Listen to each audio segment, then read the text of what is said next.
nous éclaircir un peu par rapport à la conception politique des églises, de l'extérieur, c'est-à-dire du mot église même et de la façon dont les apôtres ont vécu auparavant, juste après que Jésus soit monté au ciel. Ça veut dire qu'il faut qu'on aille à la jeunesse de la chose, n'est-ce pas? Ma prière vraiment, c'est que toute personne qui va écouter ceci puisse prendre la Bible et prendre la parole de Dieu au sérieux. Jésus a sa parole dans le livre d'Apocalypse au chapitre 22, verset 18 à 19. Il a dit rien ne doit être ajouté et rien ne doit être retranché. Et dans Proverbe au chapitre 30, verset 6, il dit n'ajoute rien à sa parole et peur qu'il ne que tu ne sois trouvé menteur. Donc, la parole de Dieu, depuis la Genèse jusqu'à l'Apocalypse, c'est définitif. Il a rien ajouté. Dans Matthieu chapitre 24, verset 35, le Seigneur Jésus a dit le ciel et la terre passeront, mes paroles ne passeront point. Alors maintenant, le concept, donc, en fait, il faut que les gens comprennent une chose, c'est que dans toute la création de Dieu, Dieu avait un seul but. Dieu avait un seul but, présenter à son Fils bien-aimé une église sans tache ni mérite. C'est-à-dire, depuis avant que Dieu dit que la terre soit, que la lune soit, que les étendues des cieux donnent leur luminaire, Dieu a fait pour but l'église et le Christ. Voilà pourquoi depuis la Genèse, on va voir l'église et Christ cantique, l'église et Christ jusqu'à le Nouveau Testament. Maintenant, le mot église vient du grec ecclésia. Ecclésia, c'est-à-dire ecclésia, ce sont les deux mots grecs ecclésia. Donc ecclésia qui veut dire appeler ordre. Donc le mot église, on veut dire l'ensemble des personnes qui sont appelées hors d'un système. Et pour le cas d'espèce de la Bible parle du système du monde. Le système du monde, le système qui est ennemi de Dieu. Voilà pourquoi la Bible déclare si quelqu'un aime le monde, l'amour du Père ne point à lui. Si quelqu'un aime le monde, il sera ennemi de Dieu. Pourquoi? Parce qu'il est sous un système dont Dieu a déjà déclaré maudit. Et Dieu a déjà jugé. Voilà pourquoi toute personne qui écoute la voix de Dieu sort du monde et vit le monde de Christ. Donc c'est l'église, donc fondamentalement dans sa définition étymologique, veut dire ceux qui sont appelés hors des. Donc maintenant, cette définition même du mot église règle le problème de dénomination et des différentes assemblées. On va voir dans tous les aspects comme la Bible l'appelle.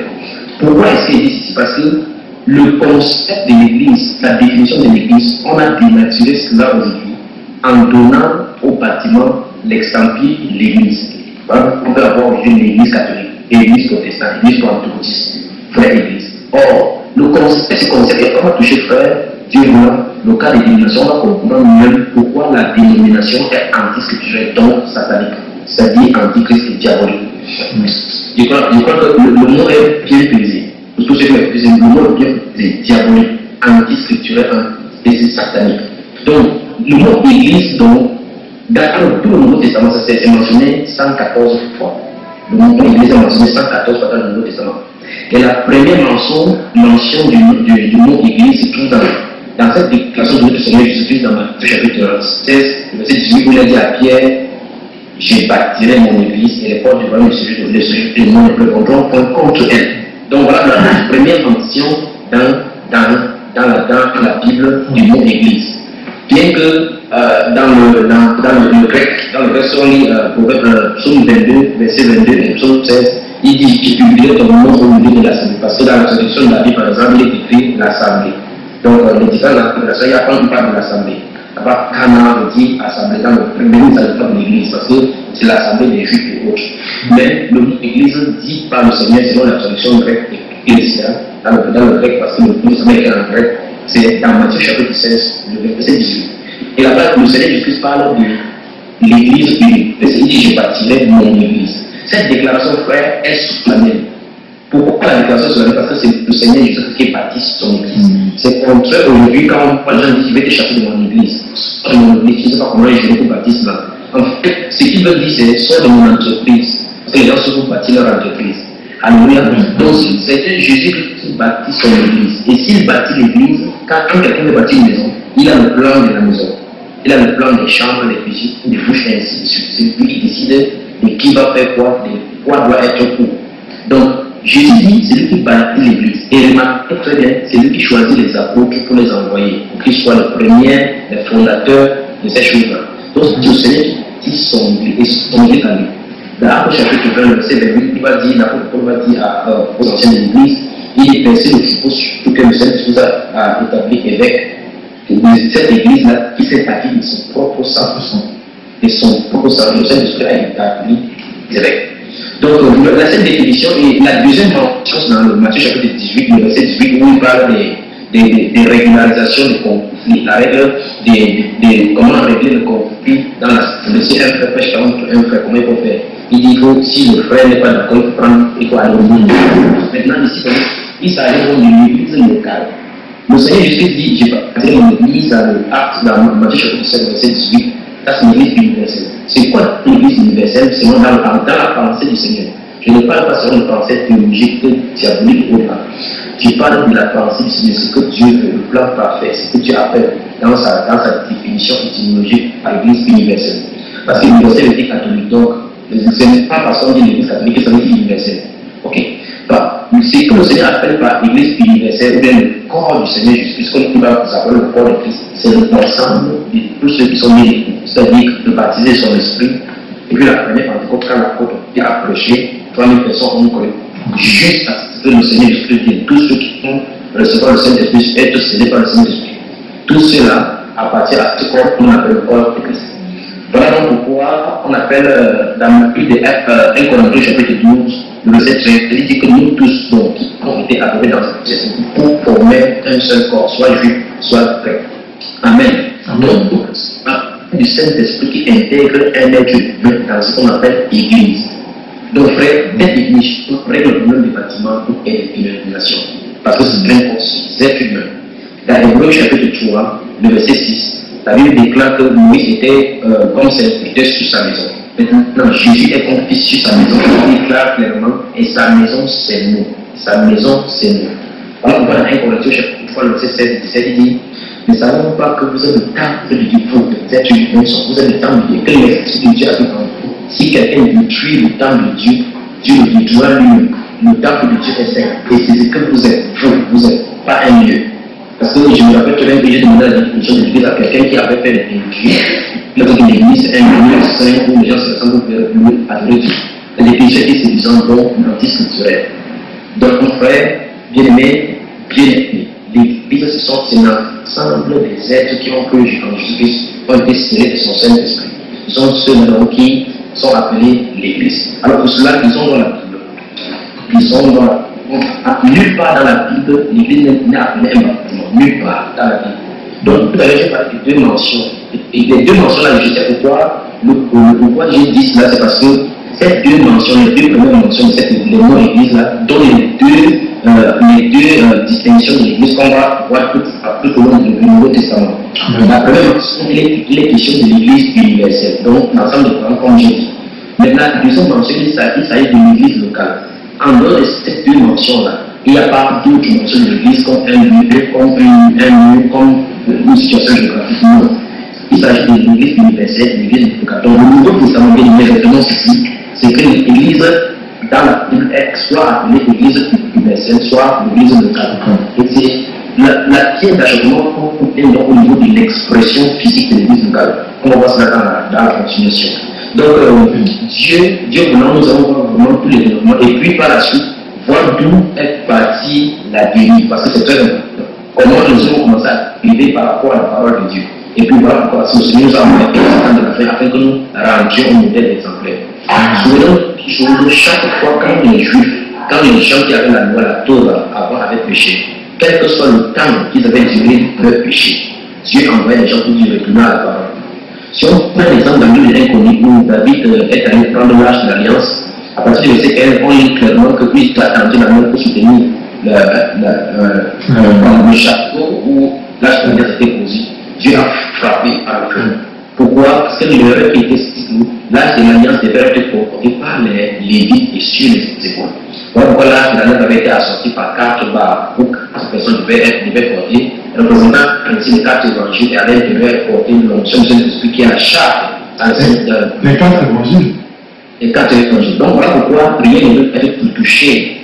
Même le regroupement, même les 12 tribus d'Israël étaient découpés 3 à 3 dans les 4 points de l'âge de la nation était prophétique, représentant le bleu, comme on va il y avait 4 bêtes devant le trône.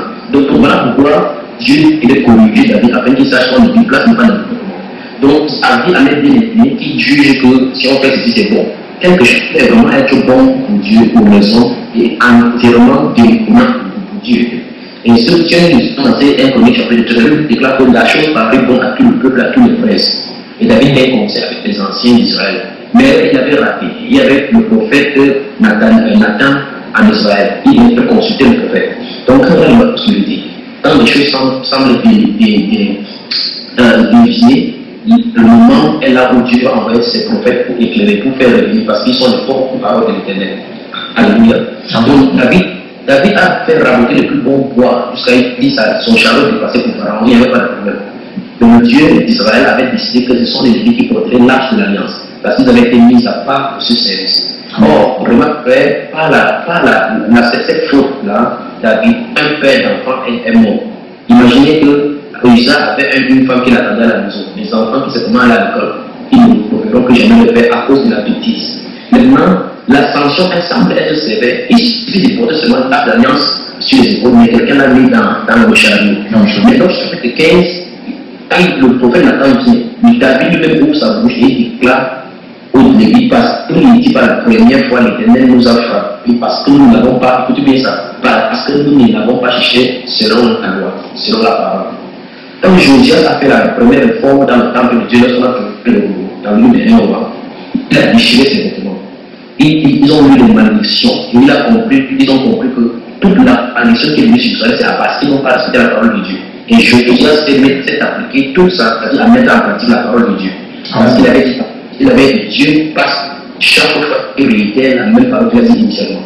Dans Josué, il dit que c'est la loi des salons, point de ta bouche, il dit que le jour venu pour agir finement selon tout ce qui est écrit, c'est alors que tu as le succès.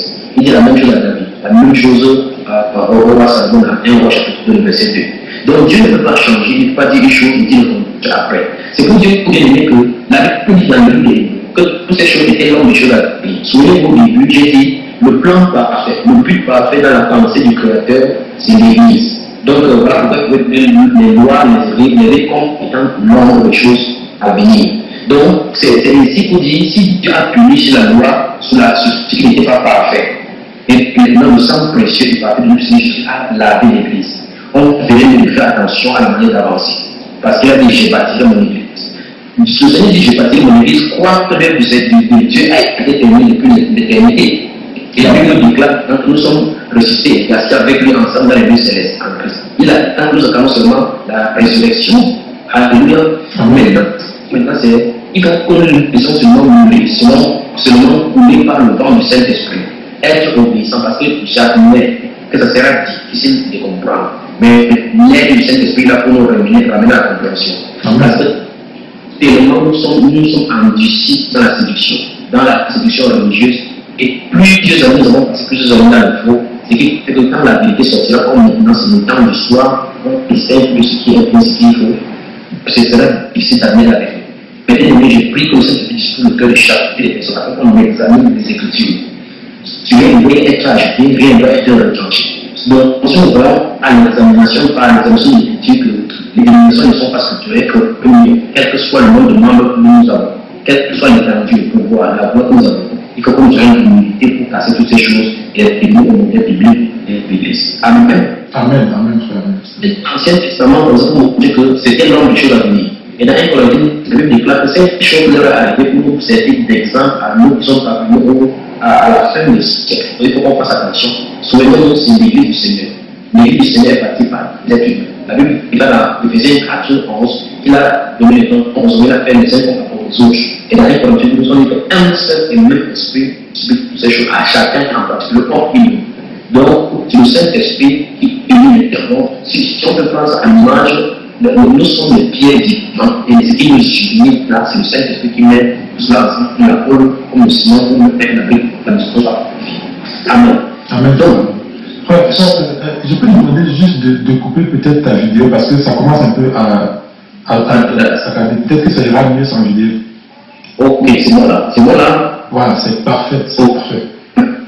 Oui. Alors, dans cette deux mentions de l'Église, l'église universelle, l'église locale, c'est seulement les deux qu'on trouvera dans la Bible. Tant qu'on va trouver la mention, chaque fois quand quelqu'un étudie la Bible au niveau de l'église, à chaque fois qu'on va à l'église, il faut faire attention pour savoir s'il s'agit de l'église locale ou de l'église universelle. Donc, la première mention de l'église, il est question de l'église universelle, la deuxième mention, il s'agit de l'église locale. Maintenant, nous avons la Bible dans l'Éphésiens chapitre 5. Éphésiens chapitre 5. On va voir les différentes appellations dans l'église. Tantôt l'église appelée corps de Christ, tantôt champ de Dieu, tantôt maison de Dieu, ainsi de suite. Les différentes appellations de l'église. Éphésiens chapitre 5. Éphésiens chapitre 5, à partir du verset 22, où l'image de Christ est peinte avec l'église comme l'homme de la femme. La Bible déclare à partir du verset 22. Femmes, soyez soumises à vos maris comme au Seigneur. Car le mari est le chef de la femme, comme Christ est le chef de l'Église, comme le chef de l'Église. Et la Bible déclare clairement que Christ est le chef de l'Église. Voilà une fois pourquoi le chef, on dit que le pape est le chef de l'Église catholique. Il n'y a pas deux chefs. Dans l'Église, il n'y a pas deux têtes. Dans Matthieu chapitre 23, verset 8, il dit que vous êtes tous frères. Donc le seul unique tête, c'est Christ. La Bible déclare que Marie aimait, car le mari, verset 23, car le mari est le chef de la femme, comme Christ est le chef de l'Église, qui est son corps. Donc, ce verset 23 donne directement, frère, la définition de l'Église. On dit l'Église est le corps, et donc sauveur. Vous voyez, c'est une abomination de dire d'appeler un lieu Église. Parce que ce verset dit, comme Christ est le chef de l'Église, qui est son corps, qui est l'Église. C'est-à-dire que Christ est le chef de l'Église. L'Église est son corps et donc il est le sauveur de l'Église. Frère, le Seigneur n'est pas mort pour un bâtiment, il est mort pour des êtres. Ces êtres qu'il accepte, ce sont ceux qui font ce qu'on appelle l'Église. Vous voyez que ici, verset 23 parle de l'Église universelle. Il dit l'Église qui est son corps. Donc, vous voyez, donc il est le sauveur. Dieu n'a pas sauvé le bâtiment de l'Église catholique, ni le bâtiment de l'Église protestante, par l'Église religieuse, quoi que ce soit. Non, ma soeur. Dieu a sauvé l'ensemble des personnes qui sont basées sur l'esprit. Et maintenant, voici autre chose, autre bien. C'est qu'une personne s'appelle l'Église. Ce n'est pas une personne qui est l'Église. Une personne est membre de ce corps. Une personne est un maillon de cette chaîne-là, de cet ensemble. Voilà pourquoi une personne est un membre. Comme la Bible parle dans Corinthiens 12, que sur tout le corps est un seul membre, selon les autres membres. Donc, c'est une personne. Une personne forme un membre, est un membre. Donc, tous les l'ensemble de membres, depuis la première partie, comme je dis, forment l'ensemble jusqu'à ce que vient chercher les croyants. Ces ensemble est appelé le corps de Christ. Maintenant, sur la terre, frère, sur la terre, c'est exprimé en ce qu'on appelle l'église locale. Donc, pour apprendre on voit l'église locale, je veux qu'on voit un deuxième, c'est plus un troisième, parce que la Bible déclare que le premier est vrai. Donc, dans ce chapitre 5, verset 23 de Éphésiens, la Bible parle du Christ comme étant le chef de l'église, et l'église est son corps. Ça règle le problème ici en disant que l'église, ce sont les êtres humains, non un bâtiment. Alors, dans le Colossiens aussi. Colossiens au chapitre 1. On va lire les versets 15 à verset 18. La Bible déclare, Colossiens chapitre 1, le livre de Colossiens chapitre 1, verset 15 à 18. Il est l'image, il là se représente simplement le Seigneur Jésus-Christ. Il est l'image du Dieu invisible, le premier de toute la création, car en lui ont été créées toutes les choses qui sont dans les cieux et sur la terre, les visibles et les invisibles, trône, dignité, domination, autorité, tout a été créé par lui et pour lui. Il est avant toute chose et toute chose subsiste en lui. Il est la tête du corps. Il est la tête du corps. On dit que la tête de la sainteté chef. Il est la tête du corps de l'Église. Il est le commencement, le premier dans le monde, afin d'être en tout réuni. Alléluia. Donc, Christ est la tête du corps de l'Église. Il est la tête du corps de l'Église. Le Seigneur est la tête du corps de l'Église. Donc, une fois de plus, ici, ça veut dire l'Église universelle. Allez. Maintenant, dans 1 Corinthiens chapitre 3, frère, 1 Corinthiens chapitre 3, nous avons le livre. 1 Corinthiens chapitre 3. 1 Corinthiens chapitre 3. On va lire quelque chose là. Dans une différente appellation de l'Église, 1 Corinthiens chapitre 3, verset 16 et 17. Et ne savez-vous pas que vous êtes le temple de Dieu? Ne savez pas que vous les Corinthiens, vous les chrétiens à qui je m'adresse, il dit, ne savez pas que vous êtes le temple de Dieu? Voici encore une autre d'achetement, parce que les gens vont lire Actes, on voit comment les disciples allaient au temple, on dit non, ils allaient au temple. Maintenant, on va voir dans l'enseignement pourquoi ils allaient au temple et qu'est-ce que c'est que le temple maintenant. Le verset nous enseigne que ce n'est pas un Dieu qui est le temple désormais, ce sont les êtres de ceux qui ont accepté Jésus-Christ. Et ne savez-vous pas que vous êtes le temple de Dieu et que l'Esprit de Dieu habite en vous. L'Esprit de Dieu qui habitait dans l'arche de l'alliance qui était derrière le temple à Jérusalem, désormais était exposé à la porte. Et après s'être libéré de la bénédiction de la mort, est descendu à la Pentecôte. Alléluia. Et maintenant, il habite, cet esprit-là dans le cœur de tous ceux qui croient en Jésus-Christ et l'acceptent comme Seigneur et Sauveur. Alléluia. Vous êtes le temple de Dieu et tout l'Esprit de Dieu habite en vous. Si quelqu'un détruit le temple de Dieu, ce n'est pas le corps, ce n'est pas le bâtiment, ce n'est pas le monument, ce n'est pas le nom du corps. Pourquoi nous, en Jésus-Christ, nous ne vivons pas dans le corps de Dieu notre corps, nous ne vivons pas dans la cigarette, nous ne vivons pas dans le style. Parce que le fait que si c'est la Bible dit glorifiez donc Dieu dans votre corps et dans votre esprit qui appartiennent à Dieu. Dans 1 Corinthiens 6, verset 19 et 20.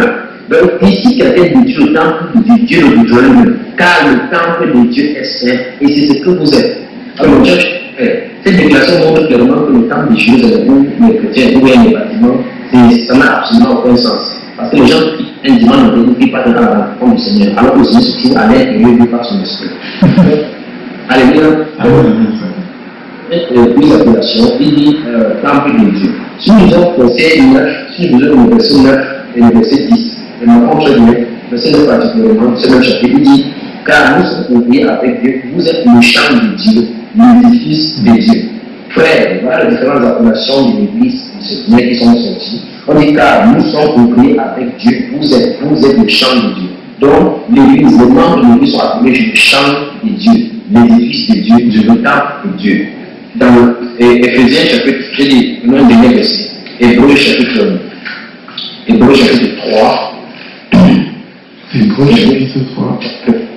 On va lire verset 6, on peut prendre le verset 1 jusqu'au verset 6. Dans cet Hébreux chapitre 3, on parle de la comparaison type entre l'église et le Seigneur Jésus. Alléluia. Donc, il est écrit, mais Christ est comme Christ sur sa maison, et sa maison c'est nous, et sa maison c'est nous. Vous pouvez donc nous jusqu'à la fin, la même confiance et l'espérance en nous glorifier. Donc la Bible dit, mais Christ l'est comme Christ sur sa maison, et sa maison c'est nous. Vous comprenez pour passer les différentes appellations, édifice de Dieu, champ de Dieu, temple de Dieu, maison de Dieu, c'est ça l'église. Donc là, nulle part, Dieu lance au défi quiconque, docteur de la loi, enseignant de théologie, professeur de l'université de Californie, diplômé en spécialiste dans les écritures. Et puis à quiconque pourra trouver un seul verset qui fait référence de l'église comme un bâtiment. Il faut le trouver. Et si vous ne pouvez pas le trouver, mes chers amis, mettez-vous à genoux, demandez pardon au Seigneur, à ce que Proverbe chapitre 3 dit que personne n'ajoute quelque chose à sa parole, le peuple ne peut toujours mentir, qu'il te reprenne pour que tu trouves soit toujours menteur. Et Apocalypse chapitre 21 dit menteur passera dans le temps avant le feu et le feu. Combien de personnes sont prisonnières par ce mensonge du diable? Oh, que Dieu nous aide. Amen. Voici donc, j'ai donné ceci pour éclaircir un sujet, pour montrer clairement l'extrême appellation de l'église à la parole. Souvenez-vous, ce n'est pas l'objet de cet enseignement. L'église est totalement différente de l'épouse. Donc, on parle de la gens qui se occupent que ce sont tous les gens à l'événement. C'est l'épouse qui sera en et c'est totalement différent de les caractéristiques de l'épouse. C'est vrai que l'épouse soit de l'église, mais c'est différent de l'église. Donc, Dieu voulant, on va voir ça dans notre enseignement. Mais je voudrais continuer sur un axe. Le cas de l'église universelle est réglé. L'église universelle, c'est l'ensemble des fondations, c'est un corps mystique, c'est un corps spirituel. Mais j'ai dit tout à l'heure que ce corps spirituel est manifesté sur la terre, donc par les églises locales. Voici le pied d'achoppement, par les églises locales. Donc, je cherche quand on parle de l'église locale, qu'est-ce que ça veut faire? Tu comprends quoi? Bon, quand on parle d'église locale, pour moi c'est... Bon, si je veux penser avec la pensée d'aujourd'hui, l'église locale c'est l'église où on va faire dimanche prier, c'est un bâtiment. Voilà. Et dans cette définition-là est totalement contraire à la Bible. C'est vrai. Donc maintenant, ce qu'on va faire maintenant, c'est que j'ai pris les bien-aimés d'examiner d'après dans la Bible. Nulle part, il n'y a pas un lieu qui est appelé église qui prend le nom dans la Bible. Souvenez-vous, je le commence encore. Par exemple, aujourd'hui, on prend l'église catholique, l'église Bethel, l'église ici. Vous ne verrez nulle part ces choses dans la Bible. Quand je parle de l'église locale, je dis ceci. L'église de Dieu, qui est universelle, s'exprime sur la terre en église locale. Pourquoi l'église locale? Et voilà comment le concepteur, celui qui construit son église, se voit. Si on ne comprend pas ces choses, c'est la non-compréhension de cette définition d'église locale qui a poussé au délire dénominationnel. Quelqu'un va créer sa dénomination. Une autre personne qui l'a formée ne sera pas d'accord avec lui, il va créer cette même dénomination, il va répéter la même chose avec sa part de doctrine. Et l'autre et ainsi de suite, on va s'éloigner davantage. Et on fait le corps du Christ n'est pas divisé. Chapitre 3, si vous lisez le premier verset, la Bible déclare que quand l'un dit je suis d'accord, l'autre je suis dans des sépas, l'autre je suis des c'est pour vous, après est mort pour vous, ainsi de suite. L'apôtre Paul, par le Saint-Esprit, voyait là le danger de dénomination de couple. Il dit selon la sagesse qui m'a été donnée, j'ai planté comme un sage architecte, l'autre construit dessus. Il dit qu'il n'y a pas un fondement qui peut être construit, parce que pour pouvoir être posé, car il y a déjà posé le fondement. Donc, voilà pourquoi dans l'Éphésiens chapitre 2, verset 29, il déclare que nous avons tous été édifiés, construits suivant le fondement des apôtres. Jésus-Christ étant la pierre angulaire. Donc, si toute personne dit qu'il y a une révélation, cette révélation doit être confirmée dans la parole de Dieu. Parce que c'est la parole de Dieu qui a sur la terre la dernière autorité en matière de révélation divine. Donc la parole de Dieu a réglé toutes choses. Personne ne peut rien, il n'y a pas de révélation externe qui sera ajoutée à la parole de Dieu. Toute révélation, toute expérience spirituelle doit être confirmée par la parole de Dieu. Si une chose vient du spirituel et ça ne fonctionne pas conforme à la parole, on doit mettre ça de côté. L'apôtre Paul nous a donné le cas de fou dans Galates chapitre 1, verset 8 en disant, quand nous viens nous-mêmes, quand les gens, un an du ciel viendront pour nous annoncer un autre évangile, pour dire que ce que nous avons annoncé, qu'il soit en attestation de dit. Frère, pour vérifier ce qu'on enseigne. Peut-être qu'on enseigne comme ça, en disant Alléluia, on crie Alléluia, et pourtant, à la fin, il va nous dire dans Matthieu chapitre 7, verset 21, et je nous ai connu, je ne vous ai pas connu. Et ils vont dire, Seigneur, si nous n'avons pas fait des miracles, c'est pas le miracle qui est le problème. Ce n'est pas la guérison qui est le problème. Le problème, c'est est-ce que tu ne connais pas l'iniquité? C'est le hors-la-loi. C'est que la parole dit on refuse délibérément. Voilà pourquoi, bien aimé, j'exhorte tout le monde à ne pas rejeter ces messages, mais à examiner, à aller devant le Seigneur. En fait, vous n'avez pas besoin d'aller devant le Seigneur pour cela, parce que c'est clair dans la parole. Quand quelque chose est clair, vous l'acceptez tout simplement, oui et Amen. Amen. Amen. Ben, il contient au chapitre 1. Donc, je dis donc, par rapport à l'église locale, pour qu'on puisse bien avancer, il faut que les gens comprennent que ce qu'on appelle la Bible appelle l'église locale, il s'agit de l'église d'une localité. Par exemple, tu te trouves dans quelle localité? À Bruxelles. Bruxelles, c'est une ville ou c'est un État? C'est une ville. C'est en Belgique. C'est en Belgique. Donc, c'est une ville comme, si on prend le cas du Cameroun, c'est une ville comme Yaoundé. Voilà. Et remarque bien que Yaoundé, c'est la capitale du centre, n'est-ce pas? De la province, ville appelée province, pour qu'on puisse comprendre. C'est la capitale de la province du centre, n'est-ce pas?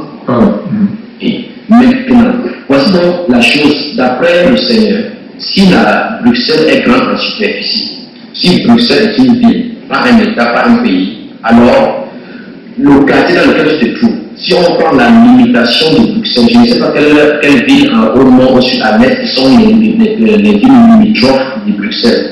Mais à l'instant que tu te trouves à Bruxelles, frère, que tu crois en Jésus-Christ, tu appartiens d'après le ciel, pas d'après les hommes.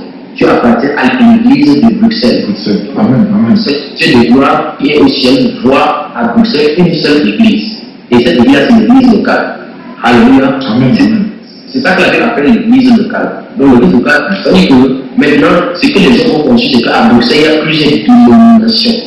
Ça veut dire que quelqu'un va quitter, traverser une dénomination, aller dans une autre dénomination selon sa convenance doctrinale.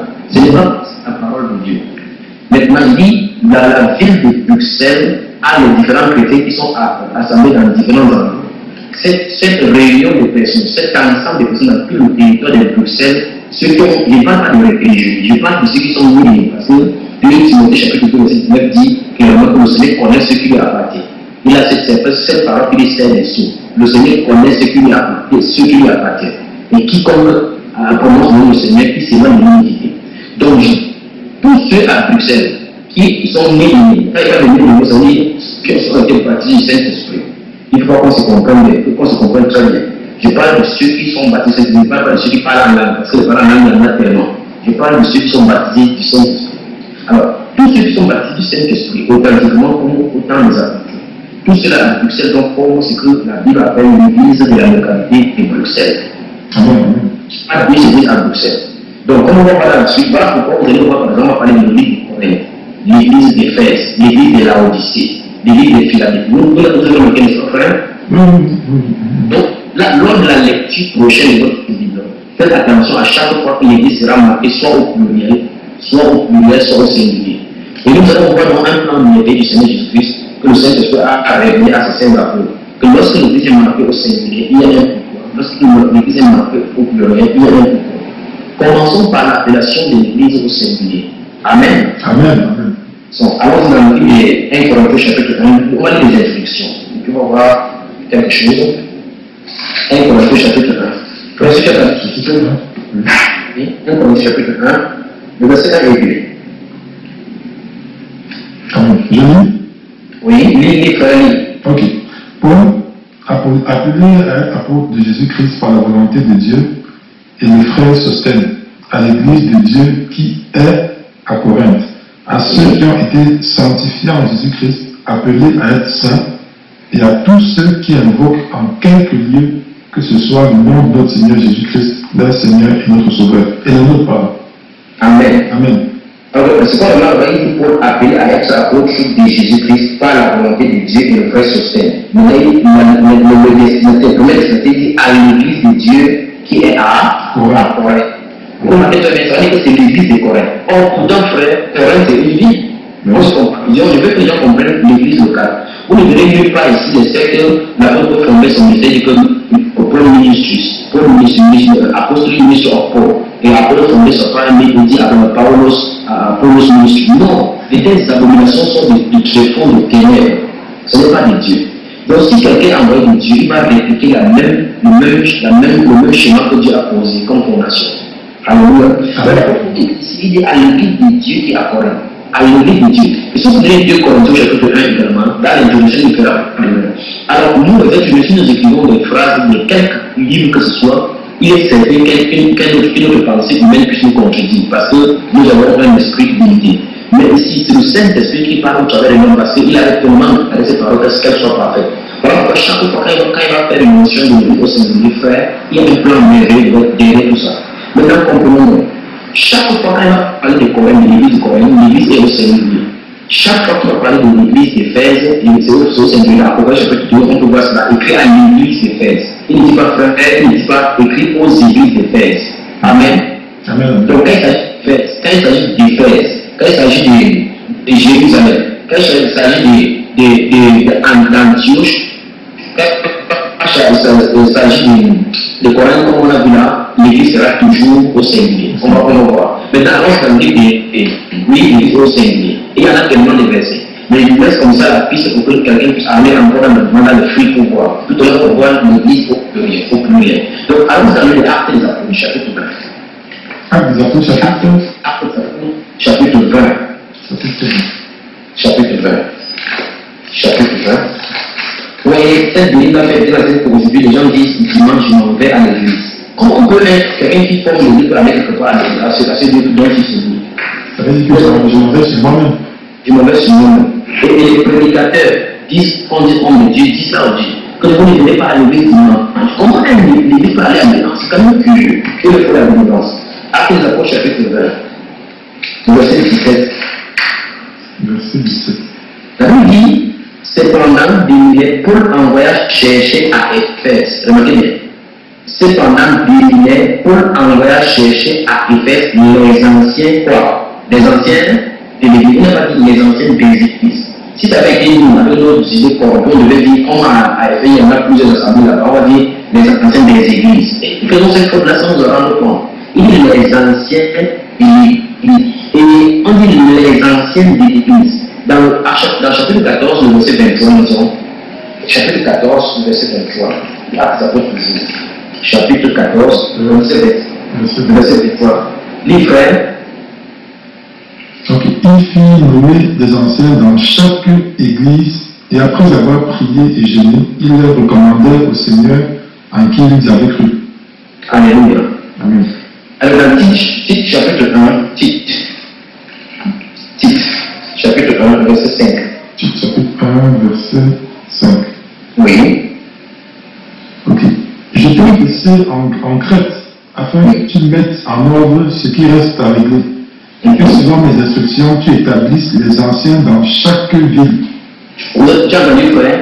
Maintenant, en comparant le verset 23 du chapitre 14 de l'Acte des Apôtres avec Tite chapitre 1, verset 5, il ressort que les anciens devaient être établis dans chaque ville. Et remarque bien, l'une des villes est appelée Éphèse.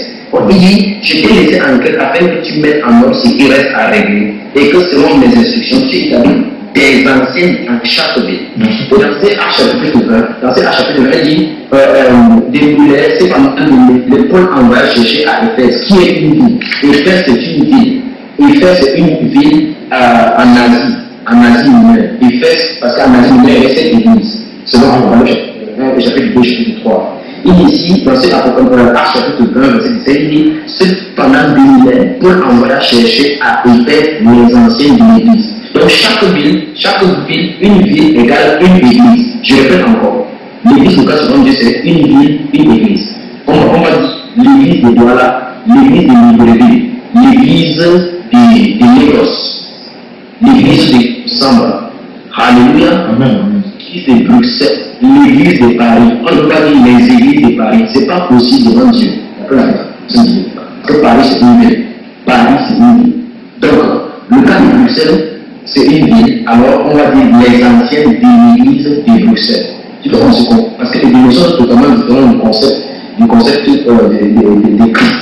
Maintenant, c'est à chapitre 20, verset 17, on parle, lorsqu'il s'agit des faits, on parle de l'église au singulier, comme nous sommes dans l'église. Maintenant, ce qu'on dit Apocalypse chapitre 2, il écrit à la première église, il va dire écrit à l'ange de l'église d'Éphèse. Éphèse n'est pas une maison frère ou une jambe. Éphèse c'est une localité, une ville. Mais il dit, allons-y, Apocalypse. Apocalypse chapitre 2. Verset 1. Oui, non, Apocalypse chapitre 2, oui, à partir de verset 1. Écrit à l'ange de l'église d'Éphèse. Oui, voilà, écrit à l'ange de l'église d'Éphèse. Alors la suite de l'église pour le moment, c'est l'église au singulier. Chaque fois qu'elle sera fait mention de l'église, l'église sera au singulier. Alléluia. Elle s'agira de Jérusalem. De Jérusalem, l'église est au Seigneur. Parce que Jérusalem, c'est une ville. Frère, on va voir un plan merveilleux du Seigneur. Rappelez l'acte des apôtres. Les apôtres, chapitre 8. Chapitre 8. Lis le verset 1. Verset 1. Oui. Bon. Ce jour-là, une grande persécution contre l'église de Jérusalem. Il dit ce jour-là, une grande persécution contre quoi, frère? L'église de Jérusalem, l'église. Chaque fois qu'il sera question de Jérusalem, c'est l'église. Frère, si on comprend l'église comme étant un bâtiment, un lieu où les gens peuvent s'assembler, alors c'est les persécutions sur les bâtiments ici. Est-ce que c'est ça, frère? Non, pas du tout. Non, ce n'est pas comme ça. C'est pas comme ça. Allons-y au chapitre 15. Chapitre 15. Chapitre 15. Chapitre 15. Prenons le verset 3, ou le verset 2 et 3. Ok, verset 2 et 3. Paul et Barnabas eurent avec eux un débat et une vieille discussion. Et les frères décidèrent que Paul et Barnabas et quelques-uns des leurs monteraient à Jérusalem vers les apôtres et les anciens pour traiter cette question. Oui. Après avoir été accompagnés par l'Église, alors, frère, si on comprend encore l'église comme un bâtiment, alors les apôtres ont marché avec le bâtiment au-dessus. C'est pas vrai? Il faut vraiment la repentance en ces fins de temps, frère. Frère, il faut la repentance. Oui, continue, mon cher frère. Oui. Après avoir été accompagnés par l'Église, ils poursuivirent leur route à travers la Phénicie et la Samarie, oui, racontant la conversion des païens, et ils causèrent une grande joie à tous les frères. Oui. Je continue. Le verset 4 maintenant, frère. Ok. Arrivant à Jérusalem, ils furent reçus par l'Église. Par l'Église. Donc, nous remarquons que chaque fois qu'il sera fait mention de Jérusalem, l'Église au singulier. Lis aussi le verset 22, frère, verset 22. Verset 22. Alors, il parut bon aux apôtres et aux anciens et à toute l'Église. il y a toute l'église. Donc, si c'était nous, si c'était nous qui écrivons, il y a toutes les églises de Jérusalem. Pourquoi? Parce que dans notre esprit, nous voyons qu'il y a plusieurs assemblées à Jérusalem. Alors, directement avec le langage du passé, d'anglais ou de français, on va dire les églises parce qu'il y a le pluriel. C'est pas comme ça que Dieu voit. Dieu va l'unité dans son corps, l'unité dans son corps. Même dans une localité, il n'y a pas de division. Ce qui nous limite, c'est la région, c'est la frontière géographique limite l'église de Dieu. Voilà pourquoi on parle de l'église locale, c'est l'église d'une localité, l'église d'une localité. Amen. Amen. Alors, au chapitre 11 des Actes des Apôtres, maintenant, chapitre 11 des Actes des Apôtres. Chapitre 11, verset 22. Verset 22. Oui. Le bruit en parlant aux oreilles des membres de l'église de Jérusalem. Aux membres de l'église de Jérusalem. Alléluia. Donc, nous pouvons tenir que chaque fois qu'il sera fait mention de Jérusalem, l'église concernant Jérusalem, l'église est au Saint-Denis. Même chose avec l'église d'Antioche, oui. L'église d'Antioche, nous sommes dans le chapitre 11 maintenant. Lisons à partir du verset 26, mon frère. 26. Oui, 26. Verset 26. Et l'ayant trouvé, il l'amena à Antioche. Pendant toute une année, il se réunit aux assemblées de l'église. L'église, on a Antioche. Aux assemblées de l'église, bien, l'assemblée au pluriel, mais l'église au singulier. Frère, c'est un plan merveilleux du Seigneur Jésus. Amen. Lisons chapitre 12, verset 1. Chapitre 12, verset 1. Chapitre 12, verset 1. Dans le même temps, le roi Hérode se mit à maltraiter quelques membres de l'église. Quelques membres de l'église. Amen. Verset 5. Verset 5. Pierre donc était gardé dans la prison et l'église ne cessait d'adresser pour lui des prières à Dieu. Frère, juste amusons-nous toujours. Si l'église était un bâtiment, alors le bâtiment priait pour l'apôtre Pierre pendant qu'il était gardé dans la prison. N'est-ce pas, frère? Amen. Remarquons que l'église, ce sont l'ensemble des personnes qui sont dans les prières. Et ici, l'église est au singulier. Maintenant, pour ce qui concerne l'église d'Antioche, on va en aller quelque part encore. Prenons le chapitre 13, verset 1. Chapitre 13, verset 1. Il y avait dans l'église d'Antioche des prophètes et des docteurs. Il y a dans quelle église, frère? Dans l'église d'Antioche. Ouais, dans l'église d'Antioche. Donc, chaque fois qu'il s'agira d'une ville, comme on a vu selon le modèle des titres, chapitre 1, verset 5, il dit selon les instructions qui étaient données, il est demandé de laisser après pour mettre le programme en ordre ce qui reste, c'est-à-dire d'établir dans chaque ville les anciens de l'église. Et dans cette ville-là, ces anciens-là sont établis sur l'église. Voilà pourquoi dans chapitre 20, verset 6, il dit cependant, les Paul envoya chez les anciens de l'église. À Éphèse, les anciens de la ville d'Éphèse, les anciens de l'église. Amen. Prenons Philémon chapitre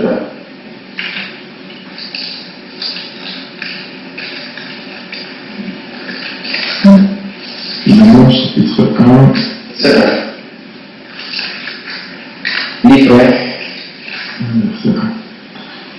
Paul, emprisonné de Jésus, c'est ça, emprisonné de Jésus-Christ. Oui. Le frère Timothée à Philémon, notre bien-aimé et notre compagnon d'œuvre. Verset 2.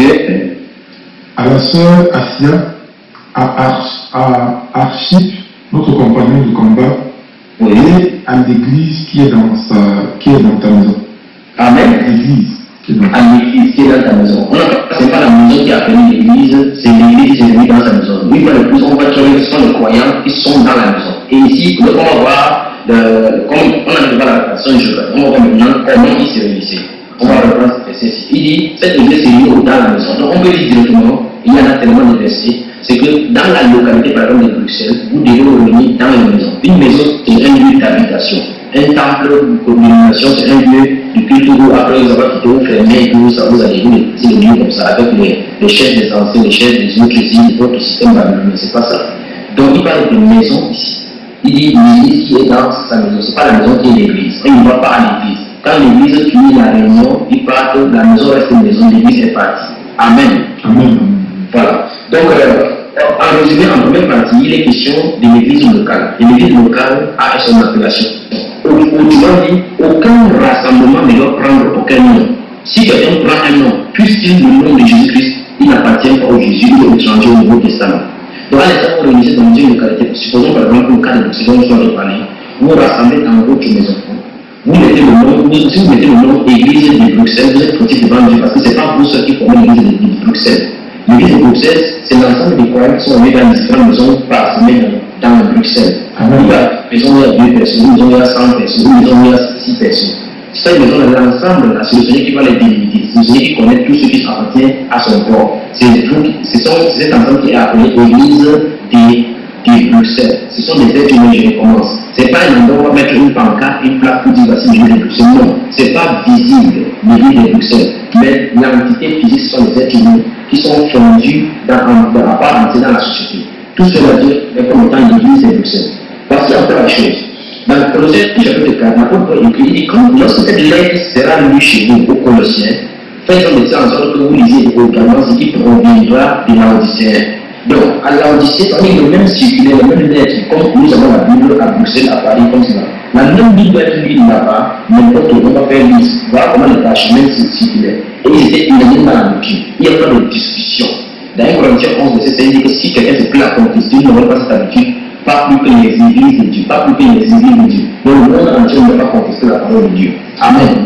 Donc, ce sont ces enseignements-là que les apôtres ont disposés, distribués. Dans cet acte chapitre 15, où il y avait le premier concile de Jérusalem, où après avoir pris la leçon du Saint-Esprit, ils ont envoyé Silas pour les autres, pour aller faire le même enseignement, pour que ça soit amené, pour que dans quelques documents que ce soit le même enseignement. Pourquoi les véritables de Jésus-Christ ont le même enseignement que les apôtres ont eu. Ça ne peut pas changer, durant les siècles, ça ne peut pas changer. Beaucoup de personnes parlent de l'évolution des temps, de l'évolution du modernisme du monde actuel. J'ai l'impression qu'ils pensent que Dieu était infiniment pauvre de sagesse, ou Dieu ne savait pas quand il va arrêter 2000 ans plus tard à cette boule démographique. Non, frère, ne faisons pas cela. La Bible déclare qu'il connaît la fin d'une chose avant le commencement. Il déclare la fin d'une chose avant son commencement. Notre Dieu est infiniment sage. Ce qu'il a déclaré à Daniel, ça va rester identique jusqu'à ce que cette terre s'y passe. Tant que ça ne passe pas, c'est identique. Donc, frère, j'invite les bien-aimés à savoir ceci. C'est le monde qui doit se conformer à la parole de Dieu. Ce n'est pas la parole de Dieu, ce n'est pas à la parole de Dieu à se conformer au monde. Donc, toute chose que nous prenons dans le monde, nous devons la parole de Dieu, il faut qu'on fasse attention. Selon nous, c'est Jésus qui bâtit son église. C'est Jésus qui bâtit son église. Nous ne pouvons pas ajouter, rien n'est sur le plancher. Amen. Maintenant, nous allons établir que dans chaque ville, l'église locale est délimitée par la frontière de la ville. Mais nous allons voir maintenant, et nous avons vu d'après les versets qui sont écrits Antioche, Corinthe, Thessalonique, Philippe, Colosse, Laodicée, Éphésiens, autres, Philadelphie et autres. L'église est aussi église. Maintenant, nous allons voir maintenant une autre écriture. Lorsque l'église est au pluriel, on va voir maintenant la chose, frère. Alors, on peut commencer. Amen, je suis prêt. 2 Corinthiens. Donc, lorsque l'église est mentionnée au pluriel, il y a encore le plan merveilleux derrière. J'ai dit, on ne peut pas dire les églises de Bruxelles parce que Bruxelles c'est une ville. On ne peut pas dire les églises d'Éphèse parce que Éphèse c'est une ville. Alléluia. Alléluia. Donc, l'église, c'est pour une ville. L'église, lorsqu'il s'agit de l'église locale, il ne faut pas confondre. Lorsqu'on parle de l'église, que c'est le corps, il s'agit de l'église universelle. Mais lorsqu'on nous identifiez qui parlait, quand on parle de l'église de notre localité, alors il s'agit là d'une église d'une ville. Alléluia. Donc, 2 Corinthiens chapitre 8. Chapitre 8. Le verset 1. Ok. Nous vous faisons connaître, frère, la grâce de Dieu qui s'est manifestée dans les églises de la Macédoine. Alléluia. Amen. Oh, vraiment bien, directement, frère. Tout à l'heure, on avait vu dans le livre de Actes chapitre 8, verset 20, quand il s'agissait de Jésus, on a parlé de Dieu singulier. Il dit, nous faisons connaître, frère, la grâce de Dieu qui s'est manifestée dans les églises de la Macédoine. Les églises de la Macédoine. Pourquoi il dit maintenant les églises de la Macédoine, frère? Le problème se situe au niveau de Macédoine. Il faut connaître ce que c'est que Macédoine. D'accord, frère? Amen. Allons-y, disons au Galates chapitre 1. Galates chapitre 1. Nous allons d'abord voir partout où on parle des l'église au pluriel. Et puis on va comprendre le plan merveilleux pour cela. Amen. Amen. Chapitre 1, verset 1. Chapitre 1. Oui. Apôtre, non de la part des hommes, ni par un homme, n'est pas Jésus-Christ et Dieu le Père qui l'a ressuscité des morts. Et tous les frères qui sont avec moi aux églises de la Galatie. Remarquez qu'il n'a pas été mention de quoi?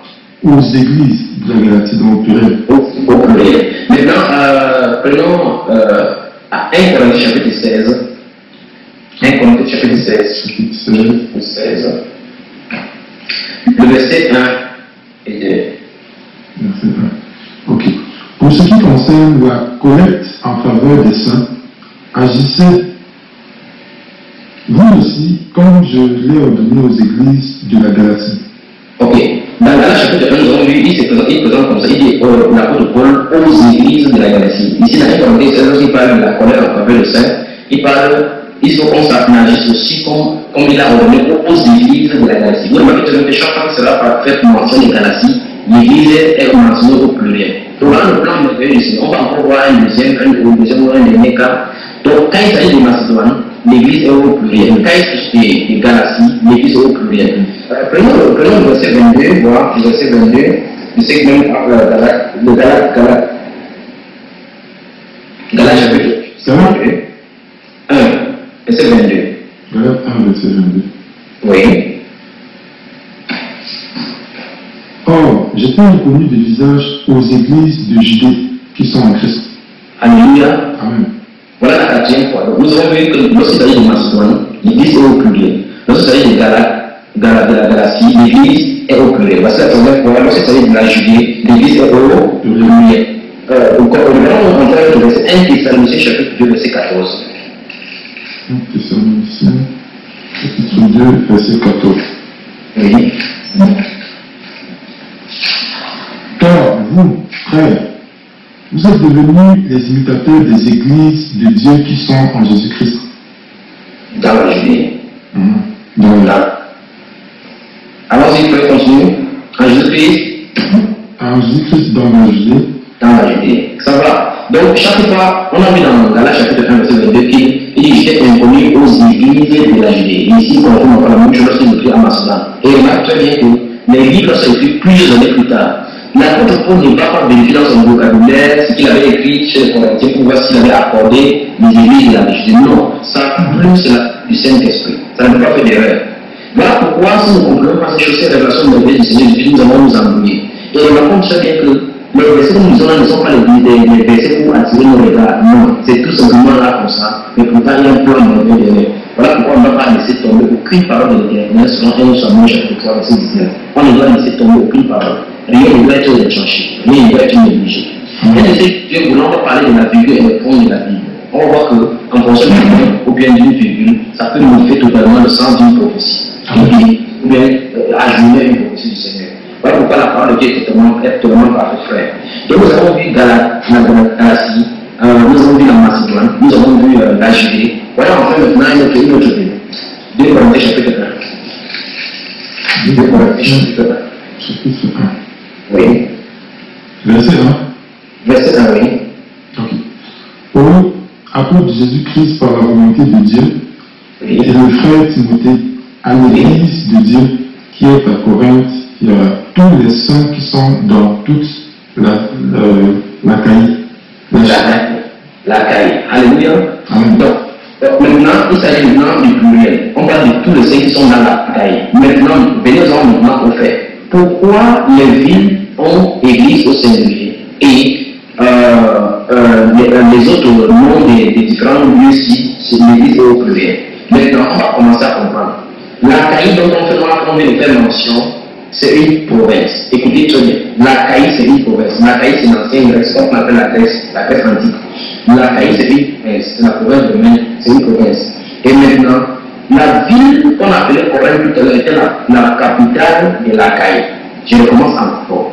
L'Achaïe, c'est une province, ce qu'on appelle aujourd'hui une région. L'Achaïe, c'est une province, et dont la capitale est Corinthe. Alléluia. Amen. Donc voilà pourquoi l'apôtre écrit ici, Paul appelé à être apôtre de Jésus-Christ par la volonté de Dieu et le frère social. Il dit premièrement, à l'église de Dieu qui est à Corinthe, à ceux qui ont été sanctifiés, appelés à être saints. Nous sommes dans un Corinthiens chapitre 1. Du plan 2 Corinthiens, pour lire cette introduction là-bas. 2 Corinthiens chapitre et dit Paul, apôtre de Jésus-Christ, par la volonté de Dieu et le frère Timothée, à l'église de Dieu qui est à Corinthe. Maintenant, remarquez bien, pour permettre l'église au Seigneur, il dit à tous les saints qui sont dans toute la caille. Pourtant, dans la ville de Corinthe, l'église dont il parle, les sont les saints également, puisqu'on a besoin de construire l'église. Toute la caille, il dit tous les saints qui sont dans la caille. Pourquoi? Parce que la caille, Corinthe, c'est la capitale de la caille. Amen. Amen. Et pour ceux qui connaissent le Cameroun, pour ceux qui connaissent le Cameroun, ne connaissent pas le Cameroun bien aimé, je vais prendre ce qui est de mon pays pour pouvoir bien expliquer ceci. Alors, si nous prenons le cas du littoral, si vous avez la carte du Cameroun, vérifiez bien sur Internet, vérifiez le Corinthe. Et maintenant, la ville qu'on appelait Corinthe tout à l'heure était la capitale de l'Achaïe. Je recommence encore. L'Achaïe, c'est une province, ce qu'on appelle aujourd'hui une région. L'Achaïe, c'est une province, et dont la capitale est Corinthe. Alléluia. Donc voilà pourquoi la Bible écrit ici, Paul appelé à être apôtre de Jésus-Christ par la volonté de Dieu et le frère Sosthène. Il dit premièrement, à l'église de Dieu qui est à Corinthe, à ceux qui ont été sanctifiés, appelés à être saints. Nous sommes dans 1 Corinthiens chapitre 1. Je prends 2 Corinthiens pour lire cette introduction là-bas. 2 Corinthiens chapitre 1.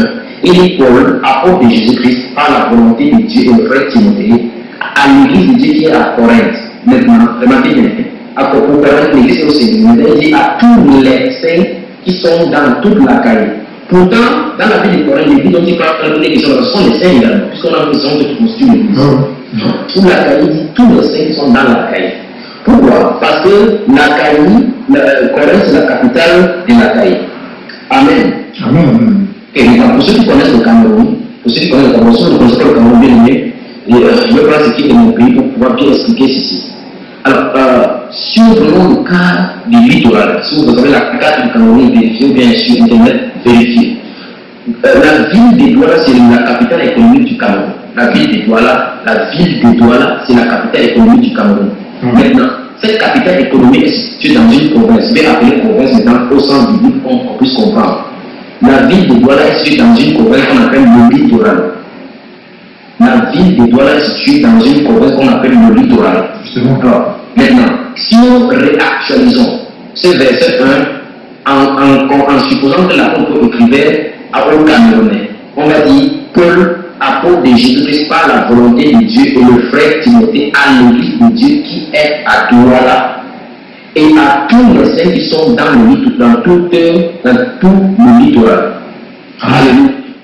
Donc, l'Achaïe, donc, le plan merveilleux du Seigneur, si nous prenons la Macédoine par exemple, la Macédoine avait pour capitale la Thessalonique. La Macédoine avait pour capitale la Thessalonique. Mais quand il écrit au Thessaloniciens, il dit Paul à l'église de Dieu qui est au Thessaloniciens. Maintenant, tout à l'heure, il a dit on connaît l'expression de notre amour, la charité dans toute la Macédoine, aux églises de la Macédoine, dans 2 Corinthiens chapitre 8, verset 1. Lorsqu'il s'agit de la Judée également est une province, la province romaine de Judée. Lorsqu'il s'agit de la Galatie, c'est une province. Donc, pour ceux qui ont la Bible Louis Sigon, prenez tandis que les cartes géographiques, les cartes, les maps, les cartes au temps de Jésus, au temps de Paul, le roi de Paul, et essayez de regarder dans votre carte pour voir ce qu'on appelle la Galatie, ce qu'on appelle la Judée. Vous allez voir que ce sont des provinces. Donc, la Macédonie, c'est une province dont la capitale est la Thessalonique. Amen. Amen. La Caïe, c'est une province dont la capitale est la Corinthe. Maintenant, frère, je vais dire quelque chose. Alors, dans Romains chapitre 16. Romains chapitre 16. Le verset. Romains chapitre 16. Tant que je trouve Romains chapitre 16. Le verset 1. Verset 1. Oui. Je vous recommande Phoébé, notre sœur, qui est diaconesse de l'église de Saint-Stré.